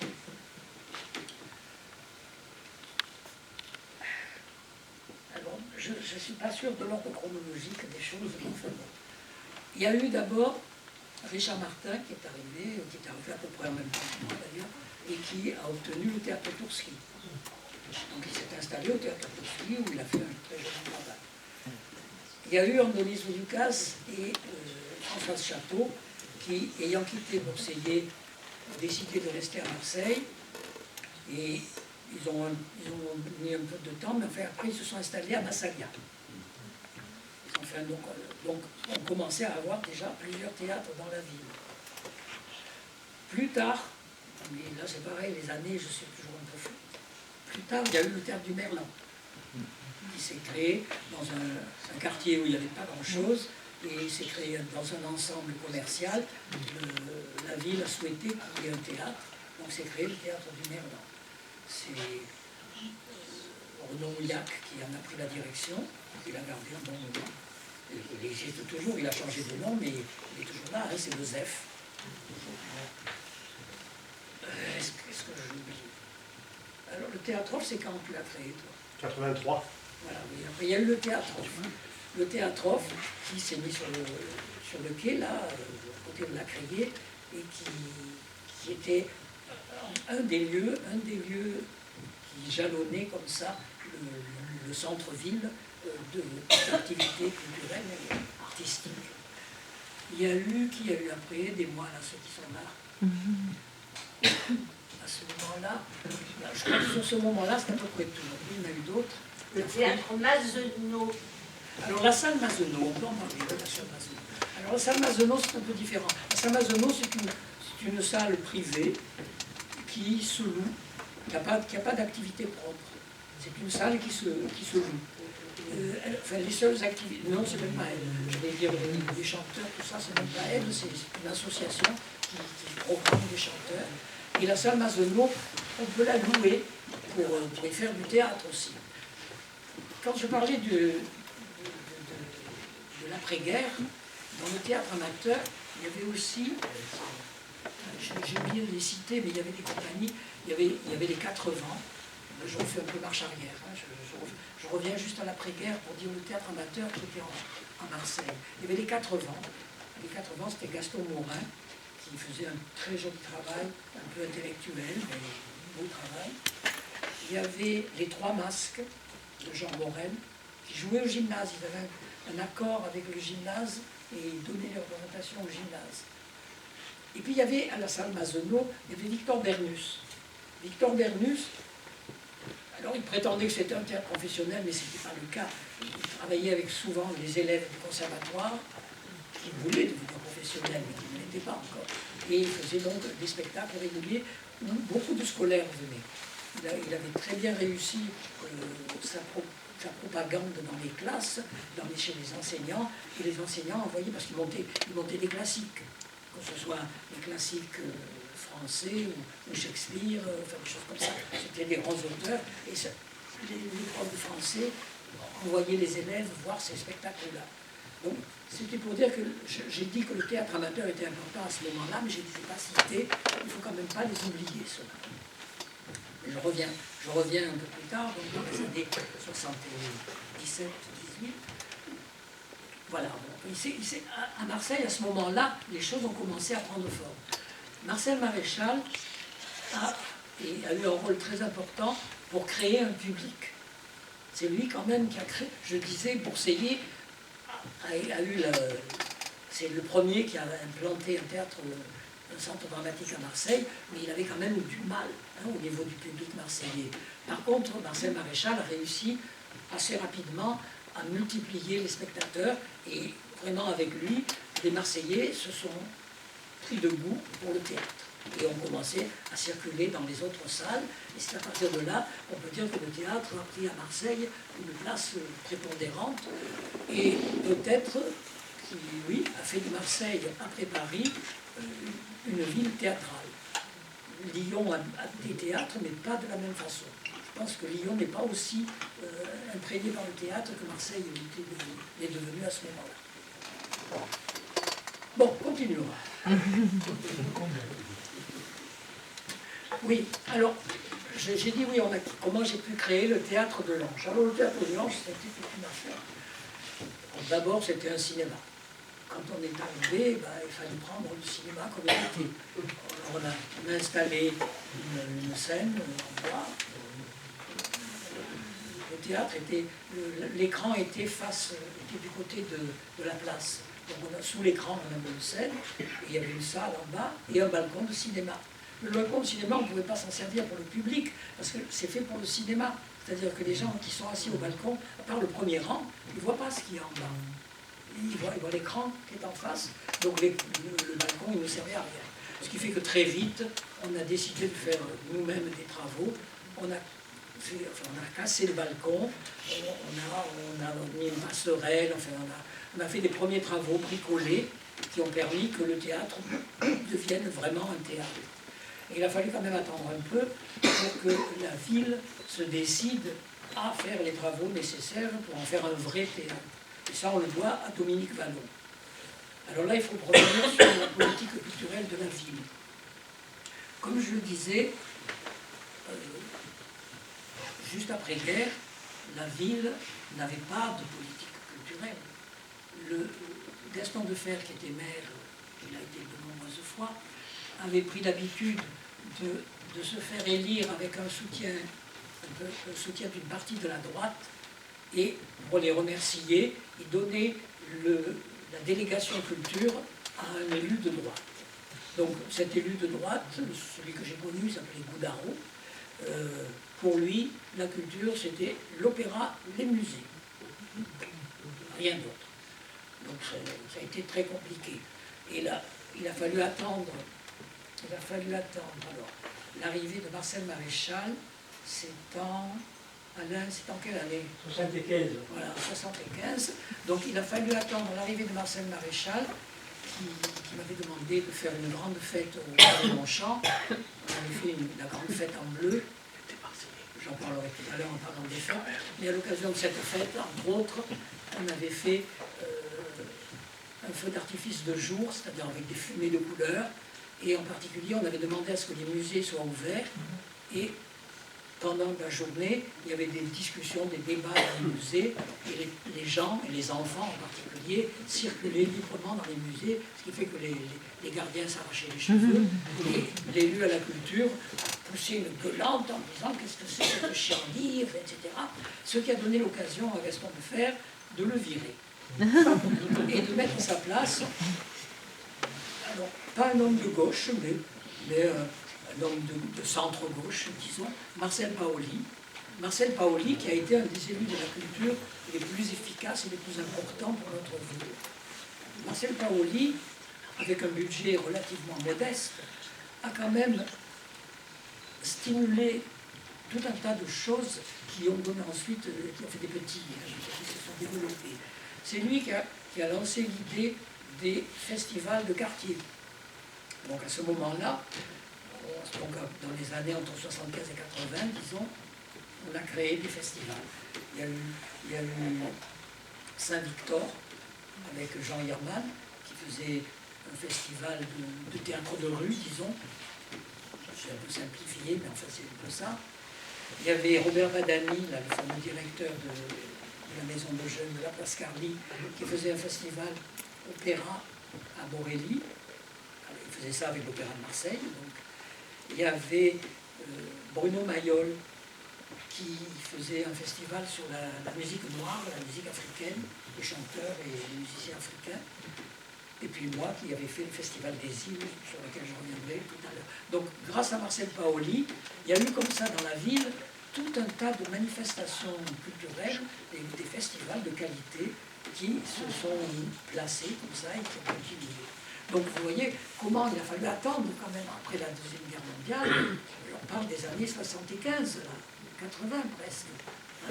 Il y a eu 40 ans, hein, je veux dire, 40 ans pour à ce que la ville arrive à avoir une vraie politique culturelle et une présence d'artistes, de comédiens, musiciens, danseurs, etc., qui travaillent régulièrement dans cette ville. Alors le théâtre de l'Anche, j'y reviens quand même, j'y suis resté 40 ans, hein, mais je ne suis jamais resté tout seul. Je veux dire, comme je l'ai dit, avec Art Nouveau, c'était Michel Leroy, c'était Jean-Claude Jourdan, c'était Françoise Carder, il y avait comme ça des gens avec qui je travaillais, qui étaient là et qui travaillaient dit régulièrement, et mon épouse, que j'oublie, qui était aussi là très présente pour faire avancer les choses. Au théâtre de l'Anche, j'ai d'abord travaillé beaucoup avec Mireille Pascal. Mireille Pascal, c'est une dame qui a eu une vie un peu agitée à un moment, qui ne savait plus quoi faire. Elle a pris des cours, des ateliers de théâtre, et elle s'est intéressée au théâtre. Et comme ça, petit à petit, elle s'est vraiment attachée à ce que nous faisions. Et donc, elle est devenue la secrétaire générale du théâtre, qu'elle a menée, parce que moi j'étais directeur, mais tout ce qui était administratif, tout ça, c'était pas tellement moi qui le faisais, c'était elle. Donc je veux dire, le théâtre a bien fonctionné grâce à la présence donc, de Mireille Pascal. Après, il y a eu un temps court, mais quand même important, où c'était Pierre Barnier. Pierre Barnier était un comédien qui ensuite a arrêté d'être comédien pour être agent de danseurs et de danseuses, mais à cette époque on travaillait ensemble, et pendant 2-3 ans, c'est lui qui s'est un peu occupé de la programmation du théâtre de l'Anche. Et après il y a eu Yvan. Yvan est arrivé, t'as fait l'année Yvan. Il est arrivé... À Marseille, 84. Il est arrivé là, et ensuite, donc, il a fait... Il faut peut-être raconter comment il est arrivé. Il est arrivé parce qu'on on voulait monter les Joyeuses Comédies de Windsor. On cherchait un comédien pour faire Falstaff. Mais à Marseille, j'avais beau chercher, j'en ai vu quelques-uns, où ils n'avaient pas la personnalité, où ils avaient la personnalité, mais pas les qualités de comédien nécessaires. Donc, je pars faire des auditions à Paris. Je rencontre en effet un tas de gens, mais vraiment pas grand monde qui m'intéressait. Et c'est Nelly Partouche, une jeune femme qui était mon agent à ce moment-là, qui me dit « J'ai un ami qui me paraît pouvoir convenir. C'est un comédien, un bon comédien, et par rapport à ce que tu me dis sur le personnage, je pense qu'il peut le faire. » Je dis « Voyons-le. » Donc je rencontre Yvan. Et c'est vrai que il avait ce qu'il fallait pour jouer Falstaff. Alors comme comédien, je ne le connaissais pas, je n'avais jamais vu jouer. J'ai fait confiance à Nelly qui me disait que c'était un bon comédien. Donc je lui ai proposé de venir jouer le rôle à Marseille, ce qu'il a accepté. Il est venu jouer et il a décidé d'y rester. C'est-à-dire qu'après avoir joué, au lieu de repartir à Paris, où il avait déjà eu une carrière assez longue et bien remplie, il a décidé de s'installer à Marseille, il a créé sa compagnie et il a fait comme ça une série de spectacles. Et c'est comme ça que, je ne sais plus combien, quand est-ce que tu es venu faire la programmation? C'est comme ça que quelques années 2015, 2014, dans les 2010, Mireille 2015. Mireille Pascal étant partie, on a un peu renouvelé l'équipe, mais l'équipe était jeune. Il y avait Fred, il y avait Sylvia. Il me manquait quelqu'un pour s'occuper de la programmation. C'est à ce moment-là que j'ai demandé à Yvan de venir faire cette programmation au théâtre. Comme ça, il est resté à faire la programmation du théâtre. J'aime bien rappeler ces choses-là. J'aime bien dire qu'on peut mener des affaires aussi serrées et aussi importantes longtemps que si on est plusieurs. Il faut vraiment qu'on soit plusieurs. On s'engueulait, on n'était pas toujours d'accord. Il ne faut pas croire que ce soit l'harmonie parfaite. Mais on travaillait ensemble. Et ça compte. Donc voilà pour le théâtre de l'Anche. Qu'est-ce que je vais faire? Oui, alors je vais aller vite maintenant. J'aimerais bien avoir un moment, si je ne voulais pas trop, pour vous parler des différents théâtres de Marseille. Ensuite, vous dire un peu leur histoire, parce qu'elle est importante. Mais j'aimerais quand même avant dire qu'à l'intérieur de mon cheminement, il y a quand même des axes qui ont joué et auxquels je tiens. Alors je vais aller vite. Il y a le principal axe qui fait que je me suis lancé dans le théâtre, c'est d'être acteur. Je veux dire, j'avais envie d'être acteur. Je suis devenu metteur en scène parce qu'on ne me faisait pas jouer les pièces que j'aimais. Voilà. Donc j'ai fait ça.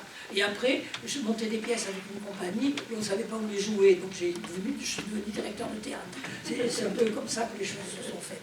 Mais acteur, ça a été ma première envie, mon premier désir. Et ça l'est toujours d'ailleurs. Je vais jouer en janvier prochain. Passons.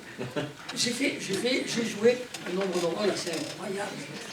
Des choses depuis les plus classiques, j'ai joué quelques classiques, pas tellement d'ailleurs, j'ai joué, et puis beaucoup d'auteurs contemporains.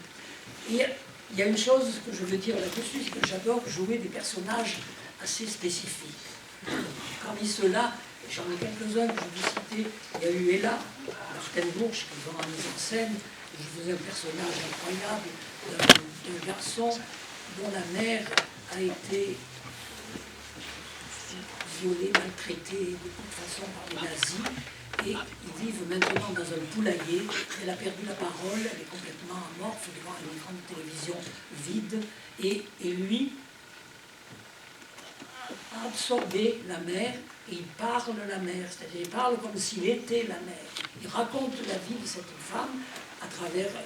c'est lui qui raconte cette vie. C'est un texte abominable à apprendre, mais c'est fabuleux. C'est une pièce fabuleuse. Et Yvan a fait une mise en scène minimaliste, puisque dans la pièce, je ne fais qu'une chose, c'est de préparer du café et de le boire. Simplement, à la fin, je me trompe au lieu de prendre le pot de sucre, je prends le pot où il y a le poison pour les puces des poules. Je meurs. Bon, la seule action de la pièce, c'est de faire un café. Il a réussi à ce que je fasse un café pendant une heure et 20, je ne faisais que ça. Je préparais un café. Et ça faisait le... Bon, voilà, des personnages comme ça, moi, ça me plaît beaucoup. Qu'est-ce que c'est? J'aime jouer les rôles de femmes.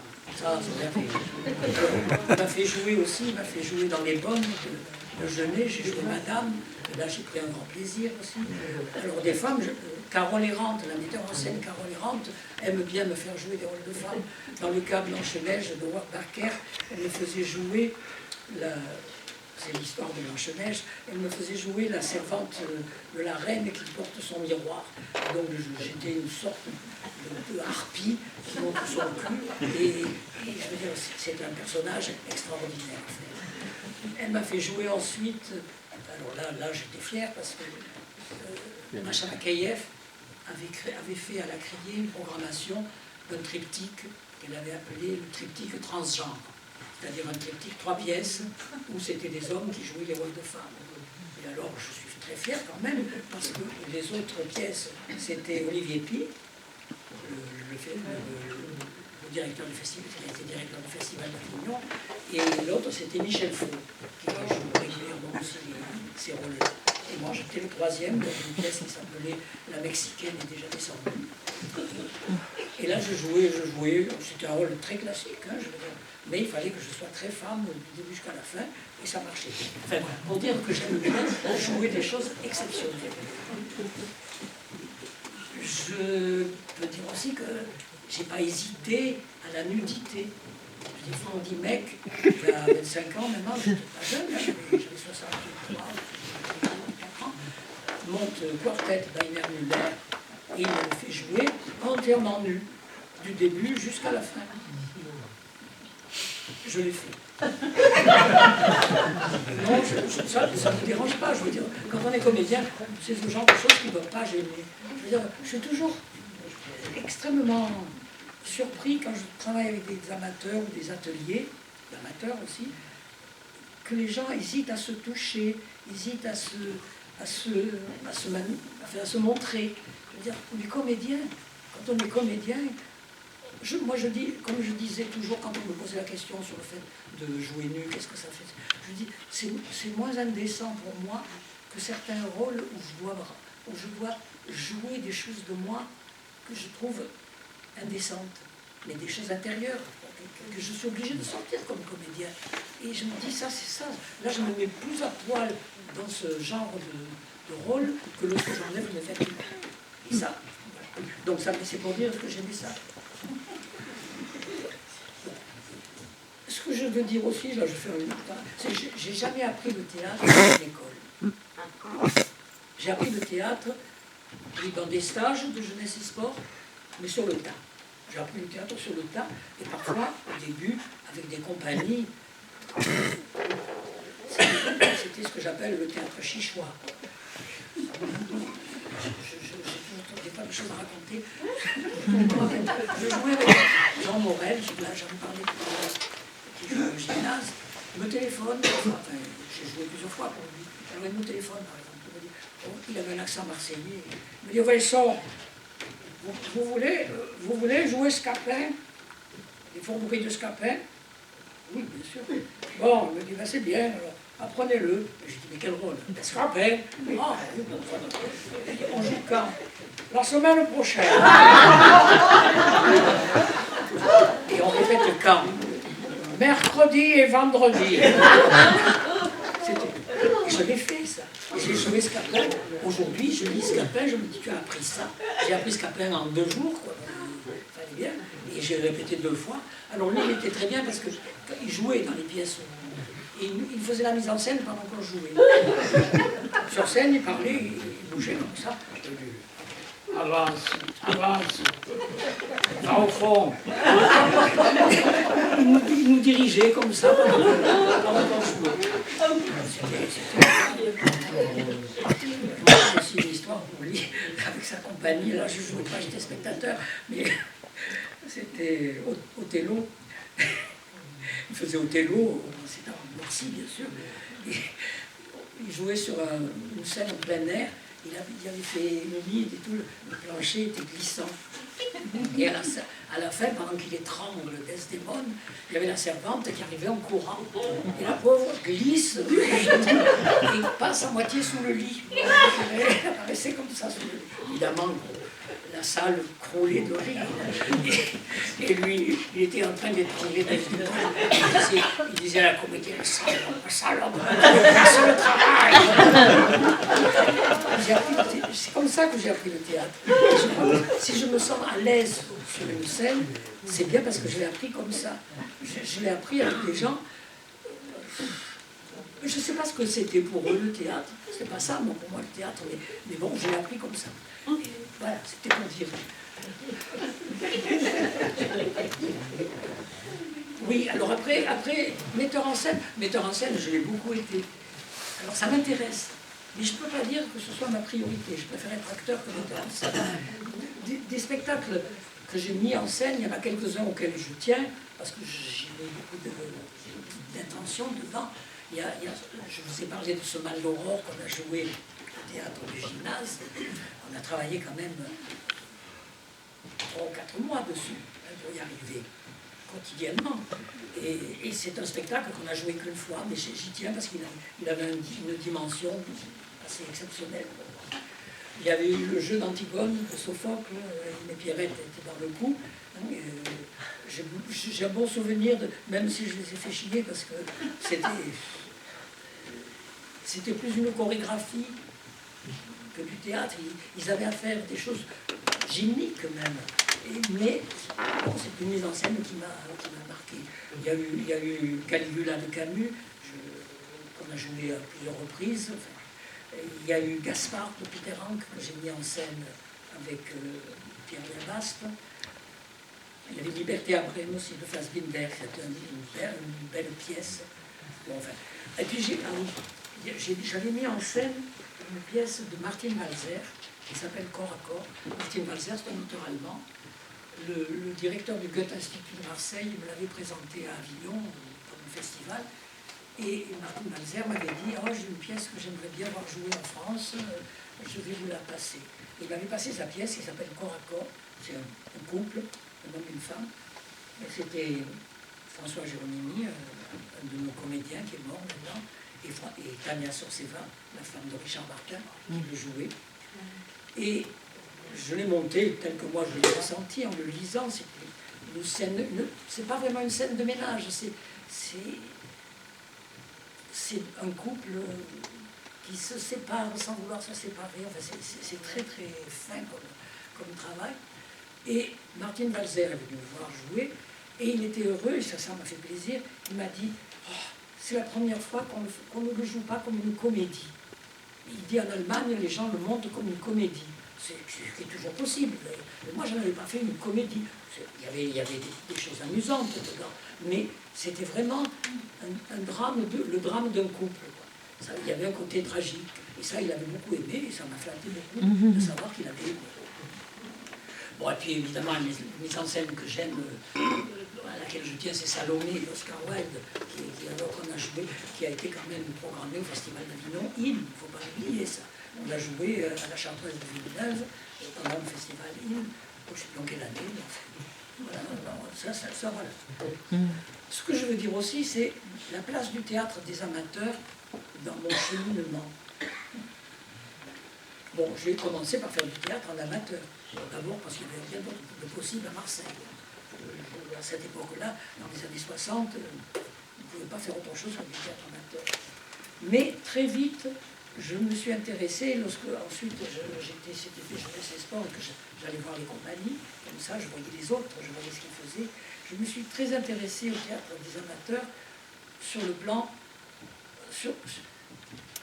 C'est une pratique qui mêle le social et le culturel de façon très, très étroite. Et ça, je trouve que c'est très intéressant. Ça m'a toujours attaché, ça m'a toujours intéressé. Donc, le théâtre des amateurs, il a toujours été présent dans ma carrière, même quand j'ai fini d'en faire. D'abord parce que j'ai connu Alain, et avec Alain, j'ai travaillé avec la FNCTA et le comité départemental. J'ai même été président régional de la FNCTA il y a longtemps. Je ne me rappelle plus de quelle année. Et puis on avait créé avec Georges Sicard, je ne sais pas si vous vous rappelez de lui, il était à Aubagne. Et on avait créé l'OTA, l'Office du théâtre amateur, qui essayait. Il y avait une volonté que j'avais, et que lui avait, et que d'autres avaient aussi, d'essayer de coordonner, de rassembler les compagnies d'un même territoire. On avait fait aussi un gros travail avec Daniel Bray, qui est un personnage difficile, mais qui a aussi sur le théâtre amateur très forte attache.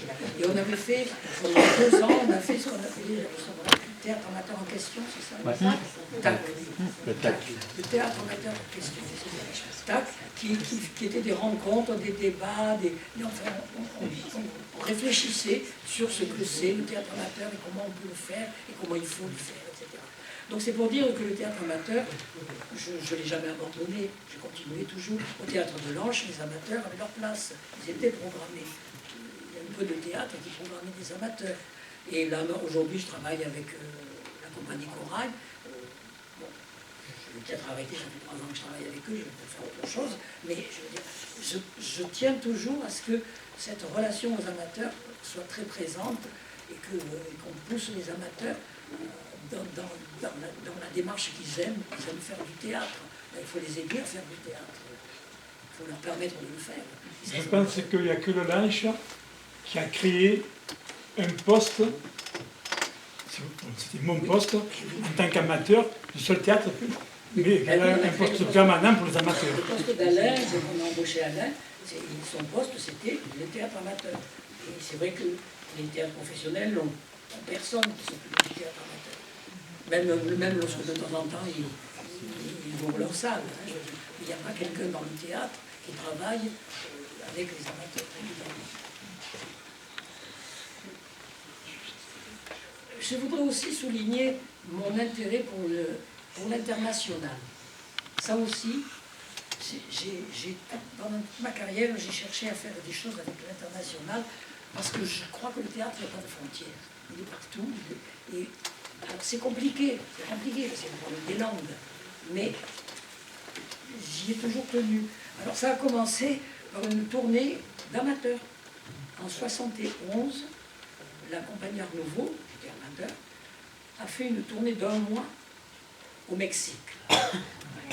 Ça n'a pas été simple. D'abord parce qu'on est parti de la compagnie, il y avait une douzaine, une quinzaine de personnes, Mais évidemment, les conjoints ont voulu venir. Donc, on s'est retrouvés 32, je crois. Donc, 32 personnes. Alors, heureusement, parmi les pièces qu'on emportait, il y avait Caligula de Camus, il y avait un montage sur le poème de Ritsos, Les femmes et l'arbre, et il y avait l'école des bouffons de Genderoy.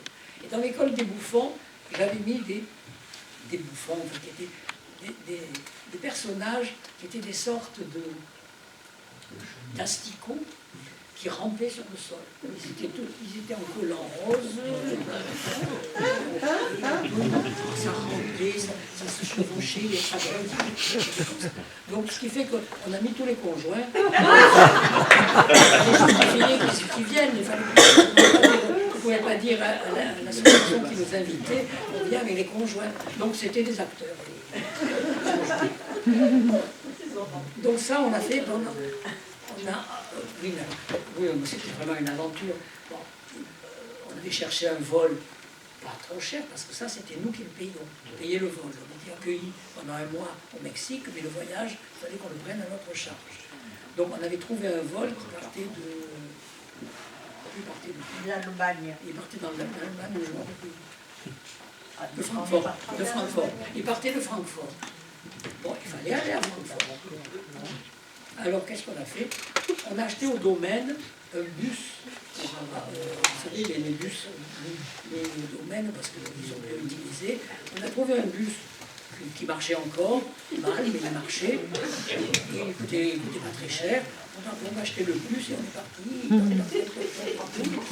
jusqu'à Francfort avec le bus. Le chauffeur, lui, est revenu, bien sûr. Il est venu nous chercher. Et on est parti. Alors là aussi, il y a des aventures. Il y a toujours des aventures. Dans le vol qui partait au Mexique, on a une comédienne qui n'avait jamais eu de problème, qui d'un coup a eu des spasmes de... Comment s'appelle ça? Souvent les adolescentes. Spasmophilie. De spasmophilie. Elle a eu des spasmes assez graves. Donc, y a-t-il un médecin dans l'avion? Il y en avait, ils n'étaient pas d'accord. Il y en a un qui disait qu'il fallait mettre le masque à oxygène, l'autre disait surtout pas. Ils ne savaient pas quoi faire. L'hôtesse, bien sûr, était avec nous. Et puis finalement, elle est allée prévenir le commandant du vol, du bord. Et il a dit, bon, ben, on va s'arrêter. On s'est posé au nord des États-Unis. On s'est posé à, je ne sais plus le nom de la ville, c'est une ville où a vécu Marguerite Yourcenar. Bon, c'est dans le nord-est des États-Unis, pas loin de Boston. Enfin, voilà. On s'est posé là, une ambulance est venue parce qu'il avait téléphoné de l'avion. Je suis parti avec elle à l'hôpital, on s'est occupé d'elle. Et le technicien nous a dit, bon, c'est pas grave, mais voilà, elle va avoir de temps en temps des malaises comme ça. On nous a dit ce qu'il fallait faire. Il faut lui pincer le nez, il faut lui mettre dans la bouche pour qu'elle ne se morde pas la langue. Et voilà. Et donc on est reparti, on a repris l'avion. Et là aussi, la tournée au Mexique. Donc c'était une association France-Mexique qui avait organisé ça. Et ils avaient un peu oublié certaines choses. C'était un couple qui était sympathique, mais peut-être pas assez bien expérimenté. Parfois, ça a été un peu difficile. Alors, quand on est arrivé, ça a été royal. On est arrivé à Acapulco, et à Acapulco, leur partenaire, ils avaient cherché dans chaque ville où on devait aller un partenaire local. C'était les secrétaires de direction des grands hôtels. À Acapulco, il y a d'énormes hôtels de luxe. Et donc, il y avait une association des secrétaires de direction qui avait accepté. Et donc, ils avaient toutes demandé à leur patron une chambre dans l'hôtel. C'est-à-dire qu'on était répartis dans tous les grands hôtels, dans des chambres de luxe. Donc, le départ a été quand même royal. Mais après, on est parti à Mexico. Et là, à Mexico, ils n'avaient pas d'interlocuteur. Alors, il a fallu chercher. Et là, on a trouvé les filles d'un côté, tout le personnel féminin était dans un établissement religieux, des bonnes sœurs, qui avaient accepté de m'accueillir, qui avaient des chambres, etc. Et nous, les garçons, on était chez des gens dans ce qu'ils appellent des casas de huéspedes, c'est-à-dire, c'est comme nous, on met les immigrés qui travaillent, on met 4 lits dans une pièce, et on dormait là. Et on dormait dans ces choses. Alors, il y avait des gens qui dormaient le jour, et nous, on venait, on dormait la nuit. Ça a duré une semaine. Et puis, Acapulco, ils nous mènent pour jouer dans un théâtre qui était fermé depuis 20 ans. Peut-être plus, j'en sais rien. Une vieillerie qu'on nous ouvre comme ça. Il n'y avait pas de projecteur. On s'est dit, bon, qu'est-ce qu'on va faire là? Bon. Alors on dit, bon, on va jouer l'école des bouffons, mais il y avait un appareil de lumière noire. Et c'était tout. Et il n'y avait personne. Ce théâtre ne fonctionne pas depuis l'éternité. Tant pis, on s'en foutait un peu quand même.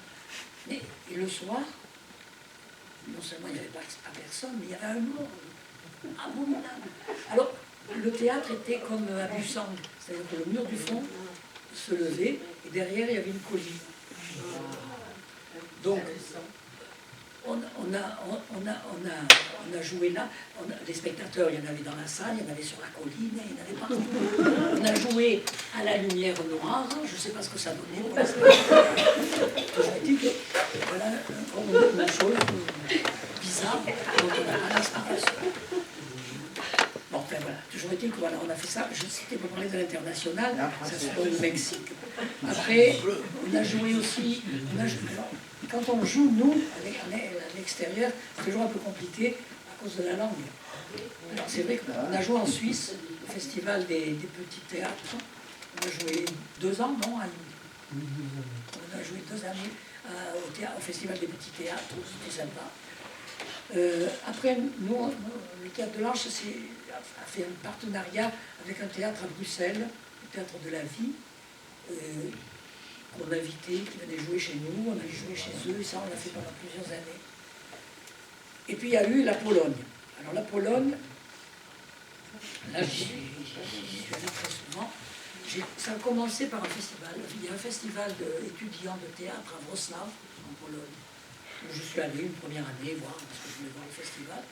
Et là, j'ai sympathisé, il y avait le directeur du Théâtre national polonais de Wrocław. Je ne sais plus dans quelles circonstances on s'est rencontrés, on a discuté. Et on a commencé un partenariat. Donc on a travaillé beaucoup avec ce théâtre-là. Ils sont venus jouer à Marseille, on les a invités au Festival des Îles. Oui, je vais raccourcir. Et on a pu jouer chez eux. Il y a eu la Pologne qui a été un moment très très important. Et puis surtout, il y a eu l'Algérie. On a travaillé en Algérie, combien, 10 ans? Oui. Une dizaine d'années, il me semble. La mairie de Marseille, c'était Jean-Claude Gaudin qui était maire. On avait décidé de faire une mission à Alger. Nous, on avait fait une déjà avec Gaston Defebvre dans les années 82, 83. On avait été la compagnie de théâtre qui est partie dans la mission à Alger. On avait fait une création du Théâtre national d'Alger. Mais là, cette fois, le maire et la chambre de commerce avaient décidé de faire une mission à Alger sans culture. Donc on était quelques-uns, on avait un peu dire qu'il fallait quand même faire quelque chose. Donc finalement, je vais assez vite, il y a eu de la culture. Là, nous, on a sympathisé avec le directeur du Théâtre national d'Alger, Ben Guettaf, et ensuite on est resté pendant 10 ans à faire des échanges. C'était surtout nous qui allions travailler en Algérie, et au niveau financier, c'était l'Algérie qui payait. C'était la ministre de la culture algérienne, Hamida Toumi, qui est passionnée pour le théâtre, qui prenait presque tout en charge. La mairie de Marseille n'a jamais rien voulu entendre. Se disant qu'il faisait un partenariat avec l'Algérie. Voilà, je vais vite. Et le Festival des Îles, alors le Festival des Îles, dont je parlerai si j'ai le temps et si je veux, si je ne m'ennuie pas trop. Le Festival des Îles a fait venir des compagnies d'Espagne, des USA, du Brésil. Il y a eu deux coproductions avec le Festival d'Avignon, etc. Mes relations avec le pouvoir public. Le pouvoir public, je dois dire que c'est important. On oublie souvent que nous, le théâtre, mais que ce soit les amateurs comme les professionnels, on a besoin du soutien des pouvoirs publics. Parce que ce n'est pas les recettes qui vont nous faire vivre et qui vont nous permettre de faire les spectacles. Et on a besoin de subventions, etc. Donc c'est vrai qu'il faut toujours travailler habilement avec les pouvoirs publics. Habilement, intelligemment et en bonne entente. Et ça, moi, j'avoue que j'y suis arrivé assez bien. Je veux dire, Gaston Defferre, maire de Marseille, grâce à Yvon Charleroux, comme je le disais tout à l'heure, et aussi au délégué général de Léo Lagrange, Frédéric Rossmoni, qui avait l'oreille claire, on a été très bien soutenus par Gaston Defferre pendant qu'il était maire. Robert Vigouroux, qui lui a succédé, a pris la succession sans rechigner. Il nous a aidés correctement. Sur le plan... ensuite, voilà, au niveau des maires, c'est ça. Après ça a continué, mais sur la lancée. Plus besoin de travailler au corps. Sur le plan national, je peux dire qu'on a eu la chance d'avoir l'écoute du cabinet de Jacques Lang. Ce qui fait que on a été aidé pour le bicentenaire de la Révolution, etc. Voilà, il y a eu plein de choses comme ça qui ont été possibles.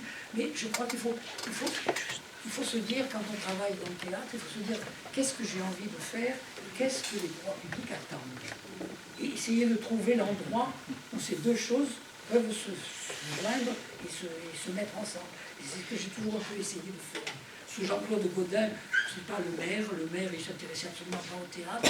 Par contre, le directeur des affaires culturelles, Jean Mangion, qui savait très bien que je ne votais pas pour le bord qu'il défendait, nous a toujours considérés avec respect et en nous aidant. Et puis il y a eu au niveau départemental Jean-Noël Guérini, président du Conseil général, qui, ça aussi c'est des hasards, il m'avoue un jour, il me dit « Oh, je t'ai admiré, tu sais, quand tu as tenu tête à Gaston. » Comment ça, quand j'ai tenu tête à Gaston? Alors je me suis souvenu, à un moment, Gaston Defferre nous avait demandé, à moi et à Mireille Bordeaux, de faire des fêtes, il y avait des élections qui se préparaient, et il voulait qu'il y ait des fêtes dans l'année qui précède. Et donc j'ai fait un projet que je suis allé lui présenter, je l'ai présenté dans son bureau, il y avait des tas d'élus et tout, et il n'était pas d'accord sur certains points, donc il disait autre chose, mais je défendais mon point de vue, j'avais un projet, je le défendais. J'ai dû céder sur bien des choses, mais j'ai défendu jusqu'au bout. Et ça, Guérini, il est entré en politique à ce moment-là, il m'a dit personne n'osait le contredire. Et je n'avais rien à perdre, je m'en foutais. Donc, après Guérini, donc, il a eu de l'estime pour ce travail-là, et il nous a beaucoup soutenus, je veux dire. On a eu quand même le soutien du Conseil général pendant très longtemps. Et puis bon, il y a l'Europe aussi. L'Europe, j'ai abandonné, oui, je vais m'arrêter, mais je voudrais le finir. Mais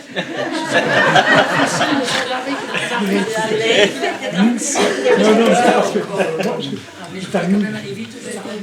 L'Europe, c'est important, mais c'est très compliqué. Les dossiers européens, c'est impossible. Il faut payer quelqu'un pour le faire. Et on n'est pas sûr d'avoir la subvention qui permettra de rembourser son salaire. L'Europe. Mais bon, j'ai quand même participé à plein des rencontres, à Dublin, à Aix-la-Chapelle, etc. C'est intéressant, on rencontre des gens, on essaye de créer des liens. C'est comme ça que j'ai créé certains liens parfois. Bon, c'est comme ça. Très vite, alors, je vais très vite, le théâtre jeune public. Le théâtre jeune public a toujours fait partie aussi de mes préoccupations. La compagnie en a créé des spectacles. Quand j'étais aux AIL, je programmé un tas de spectacles pour les écoles. La Fête en Bleu, je vous en ai parlé, au Pavillon du Champ. Et puis alors, il y avait la CITEJ. La CITEJ, c'était une grande association internationale sur le théâtre pour enfants. Et là, j'ai participé à des tas de réunions, que ce soit à Adélaïde, en Australie, à Berlin-Est, à Moscou, au temps de l'URSS. Bon, j'allais rencontrer tout ça, et ça m'aidait à mûrir ma connaissance du théâtre. Enfin, il y a une chose importante aussi, je finirai là-dessus, c'est les festivals populaires, les fêtes populaires et les festivals. J'ai commencé par Méo-Mimi. Méo-Mimi, ça s'est fait parce qu'on était dans le mini-théâtre, ce petit préfabriqué, qu'on commençait à en avoir marre d'être à l'étroit comme ça, on a dit on fera une fête à la fin de la saison, et on a fait ce premier Méo-Mimi qui occupait la place Carly et le cours Julien. Il y avait des scènes partout, il y avait des spectacles de toutes sortes, danse, théâtre, musique, au saltimbanque, etc., etc. Même une année, il y avait un chapiteau. Enfin, ça a été, pendant 5 ans, toutes les années, on faisait ça. Mais le premier a été souligné, tous les journaux, il y avait 2 pages de photos dans les journaux. C'était la première fois, depuis la guerre, qu'il y avait des grandes fêtes populaires dans la ville. Donc ça a été la première. Ensuite, à la suite de ça, donc, Gaston Defferre nous a demandé de faire à Robert Véreuge, Mireille Courdeau, etc. et moi, de faire Marseille en fête. C'était la même chose que nous, Mini, dans tous les quartiers. On a fait ça dans 7 quartiers de Marseille. La fête en bleu, je vous en ai parlé, au Palais Longchamp. J'ai fait une grande fête équestre devant la mairie de Marseille, une grande fête du cheval. Il y avait des manifestations équestres de qualité. On a fait ça devant la mairie. Et puis il y a eu le Festival des Îles qui s'est créé en 81 et qui a duré quand même 13 ans. Le Festival des Îles, ça a été un grand moment. Donc, je ne vais pas revenir là-dessus. Je veux aussi dire que j'ai participé au retour du Carnaval de Marseille. Geneviève Dubreuil, qui était la directrice de l'animation culturelle, m'a demandé de faire un projet et on a lancé un nouveau carnaval à Marseille, qui ensuite est devenu ce qu'il est devenu, je ne m'en occupe plus. Jacqueline Magne, qui était adjointe à la culture à un moment, m'avait demandé de faire des soirées du patrimoine. On a fait 2 soirées, une au Palais Longchamp, la première année à la Vieille Charité, la deuxième année au Palais Longchamp, où les gens circulaient dans l'espace en voyant des spectacles, des artistes, des choses comme ça. Et puis il y a eu la fête du panier. Alors la fête du panier, c'est pas moi qui l'ai inventée. C'était une fête de quartier qui vivotait, qui avait du mal, qui essayait et qui arrivait. Et puis Guérini donc, me demande de la prendre en main et de faire quelque chose. Et il m'a donné les moyens de la faire. Et donc on en a fait une très grosse fête. Je veux dire, une fête incroyable. On a arrêté parce qu'elle devenait trop grosse. Elle devenait trop grosse. Il y avait plus de 50 000 personnes sur les 2 jours. C'était énorme. Il y avait des spectacles à tous les coins de rue. Il y avait de tout. Et puis un budget monumental. Dans la dernière année, j'avais 600 000 € pour faire cette fête. C'est énorme. Donc, je veux dire, on a arrêté parce que ça devenait démesuré.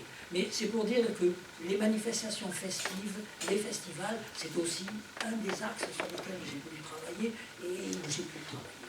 Donc j'arrête là. J'aurais encore 50 choses à vous dire. J'aurais aimé, mais c'est bon, ça ne fera pas. C'est pour ça que tu vas venir écrire ton livre. J'aurais aimé vous parler des théâtres marseillais, de leur histoire.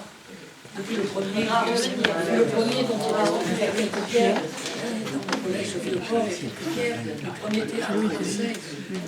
Bon, j'en parlerai. Mais je vous remercie de m'avoir.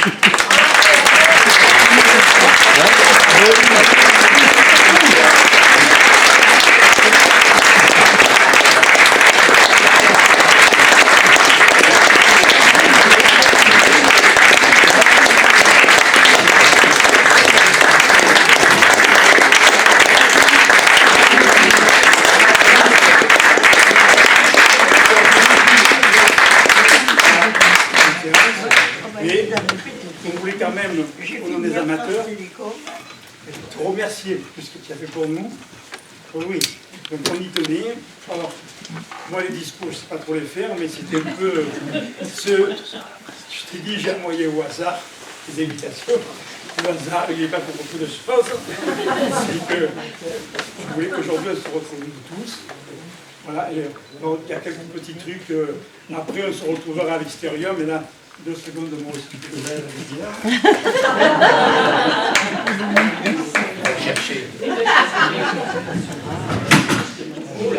Ah, c'est cassé.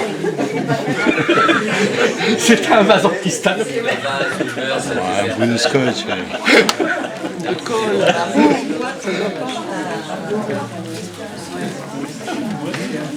Bon, j'ai pas eu le temps. Alors, ça, c'est de la part de la Fédération nationale. Pour te remercier de ce que tu fais pour la Fédération depuis toujours.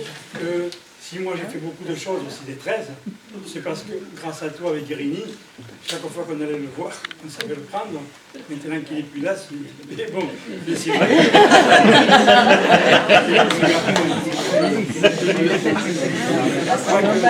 Tu cas aussi, pas que la FNC Théâtre, la FCF aussi, dans plusieurs fédérations de théâtre, oui.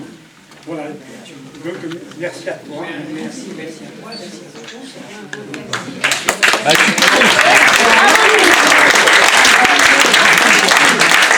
Ah bah ouais.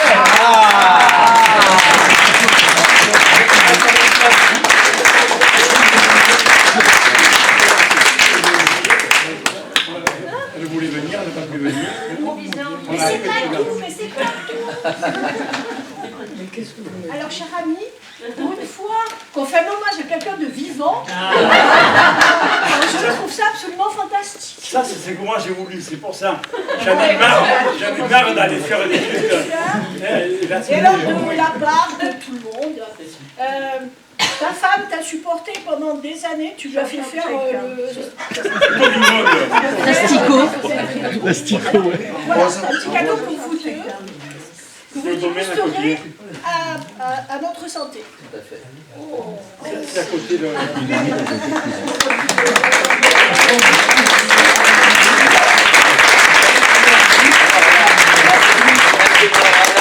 Ne partez pas parce que Alain a préparé un buffet gargantuesque.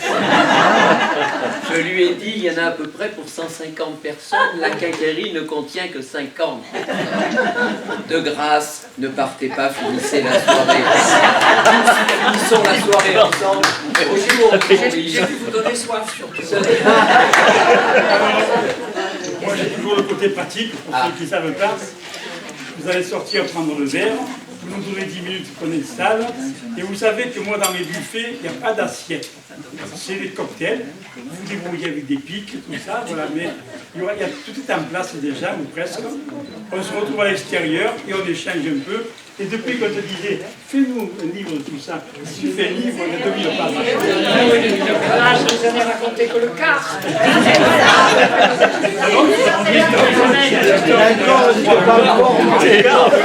C'est le tome 1, c'est le chapitre 1 du tome 1. Merci. Voilà. Merci à vous tous de votre... C'est le prologue. C'est le prologue. De nommer tous les gens qui étaient là aussi, toute l'équipe qui est autour d'Alain et qui vient du Lacidon, que j'ai l'habitude d'appeler ses gardes du corps, mais en amitié, en toute amitié. Merci d'être là, merci Babé, merci Marie-Laure, merci Ingrid. Voilà, merci. On se retrouve dehors, si vous voulez bien, le temps qu'il fasse chauffer tout ce qu'il a fait. Ah, c'est déjà fait. Merci l'autre équipe. C'est quoi la lumière noire? C'est